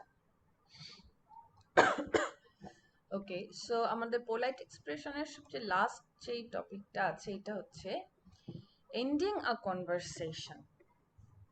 আচ্ছা, এন্ডিং আর কনভারসেশন যেটা বোঝায় যে অনেক সময় এমন হয় যে আমরা একটা কনভারসেশনের মধ্যে আছি, খুবই ইম্পর্টেন্ট একটা মানুষের সাথে, ধরেন আপনার ক্লায়েন্টের সাথে, আপনার বসের সাথে, এখন হঠাৎ করে আপনি কনভারসেশন শেষ করে চলে আসতে পারছেন না, আপনি বুঝতে পারতেছেন না এখন আপনার অন্য কাজ আছে, কিন্তু আপনার বসকে আপনি ডিরেক্ট বলতে পারছেন না ভাই আমি আর কথা বলতে পারবো না, আমার কাজ আছে, তাহলে কি সে অফেন্ডেড হবে, রাইট? তাহলে এখন কিভাবে আমরা এন্ড করতে পারি একটা কনভারসেশন? আর এক্সকিউজিং ইয়োরসেলফ মানে আপনি নিজেকে সরায় নিয়ে আসতেছেন। হ্যাঁ, সো আপনি বলছেন যে well I'd get back to my task. যে আপনি মেবি একটা কাজ করছিলেন, আপনি এই কথাটা বলে তাকে বোঝাতে চাচ্ছেন যে আমার একটা কাজ আছে, আমার এখন সেখানে যেতে হবে। আর আপনি তাকে বলছেন যে ভাই ঠিক আছে, আপনি কাজ কন্টিনিউ করেন, আমি আপনার সাথে পরে কথা বলি। সো এটাও কিন্তু a way of ending a conversation. আপনি তখন বলছেন I'll let you get back to your work, we will talk later. হ্যাঁ, আর আপনি বলছেন যে I have to run or I have to get going, it was really nice talking to you. So this is how you're ending a conversation. এবার বলছে যে we are going to talk to the person, if we are going to talk to the person soon, maybe at a meeting or social event or lunch, we often mention that. যে ধরেন আপনি আপনার কলিগের সাথে কথা বলছেন, কথা বলতে বলতে এখন আপনি জানেন যে আপনি একটু পরে তার সাথে একটা মিটিং এ বসবেন। হ্যাঁ, সো আপনি বলতে বলতে এক্সাম্পল বলছেন যে I have to run, I'll see you at 2 p.m. for our meeting. নাকি 2টার সময় দেখা হবে, তাহলে এখন আমি যাই। ঠিক আছে? বা আপনি আপনার ক্লায়েন্টকেও বলতে পারেন যে 2 ঘন্টা পর আমি আপনার সাথে মিটিং এ বসবো, আমি এখন তাহলে আমার কাজটা করে আসি। Well, I'd better get back to my work, I'll see you after 2 hours. So that is how you are ending the conversation and excuse yourself. So এই লাস্ট পোর্শনে কারোর আর কোনো কোয়েশ্চেন আছে? জি না আপু। না। আচ্ছা, এখন যেটা হয় যে পোলাইট এক্সপ্রেশনস গুলা, ধরেন আমরা কিন্তু বাংলায় এগুলো আমরা খুব সুন্দর করে বলে থাকি। হ্যাঁ, দেখবেন আপনাদের ডে টু ডে লাইফে, আপনারা যারা অফিসে আছেন, বিজনেসে আছেন, আর আপনারা যারা ইভেন ইউনিভার্সিটিতে আছেন, দেখবেন যে এগুলো আমরা বাংলায় বলি, কিন্তু যে ইংলিশে হঠাৎ করে আসে না। বা আপনার যদি কোনো ফরেন ক্লায়েন্টের সাথে কাজ করে থাকেন আপনাদের অফিসে, দেখবেন খেয়াল করে একটু চিন্তা করে দেখবেন যে এই ধরনের এক্সপ্রেশন তারা কখনো না কখনো ইউজ করেছে। কিন্তু মেইন প্রবলেম যেটা আমাদের জন্য, যে আমরা সবসময় বুঝে উঠতে পারি না যে সিচুয়েশন আমার কোনটা, আমার এখন কিভাবে ইউজ করতে হবে, বা কোন সেন্টেন্সটা আমার এখন ইউজ করতে হবে। তাহলে এইটাকে কাটায় রাখার একটা টিপস যেটা আমি আপনাদের দিতে পারি, যে যেহেতু দেখেন ওয়ার্ডস গুলো খুবই ইজি, সেন্টেন্সেস গুলো খুবই ইজি, আপনারা এগুলোর সাথে ফ্যামিলিয়ার, শুধুমাত্র অ্যাপ্লাই করতে আমাদের সমস্যা হচ্ছে। তাহলে এখন আমরা কি করব, যে আমরা এখন কনভারসেশনে এটা ইংলিশে যেটা বলে যে ফোর্সফুলি ইউসেজ। ফোর্সফুলি ইউসেজ বলতে বোঝায় যে আপনি জোর করে এই সেন্টেন্সেস গুলো এখন ইউজ করবেন। ধরেন আপনি কথা বলতেছেন আপনার কোনো কলিগের সাথে, মেবি আপনি চ্যাট করছেন, চ্যাট করতে করতে হঠাৎ আবার মনে হলো যে আচ্ছা ফাইন, তাহলে দেখি তো এই সিচুয়েশনে কোন সেন্টেন্সটা বলা যায় স্লাইড থেকে। আপনি একটু স্লাইডটা ঘাটলেন বা একটু চিন্তা করার চেষ্টা করলেন, আপনি জোর করে সেন্টেন্সটা বললেন, দেখে, দরকার আপনি দেখে বলেন। বাট প্রথম আপনি যখন দেখে দেখে এই ওয়ার্ডগুলো জোর করে ইউজ করবেন, এরপরে দেখবেন অটোমেটিক্যালি আপনার ব্রেনে এই সেন্টেন্সেস গুলো চলে আসবে, তখন আপনাকে আর অত এফোর্ট দিতে হচ্ছে না, অটোমেটিক্যালি আপনি এই সেন্টেন্সেস গুলো ইউজ করতে পারবেন। বাট যেহেতু এগুলো এখন নতুন পর্যায়ে আছে আপনাদের কাছে, বিষয়টা একটু নতুন, সো একটু জোরপূর্বক আমাদের ব্যবহার করতে হবে সেন্টেন্সের ভেতরে, লেখার সময় বা মুখে বলার সময়, এইভাবেই প্র্যাকটিস হবে। ওকে, সো কারোর কোনো কোয়েরি আছে, কোনো কনফিউশন, জি না আপু। কোয়েশ্চেন?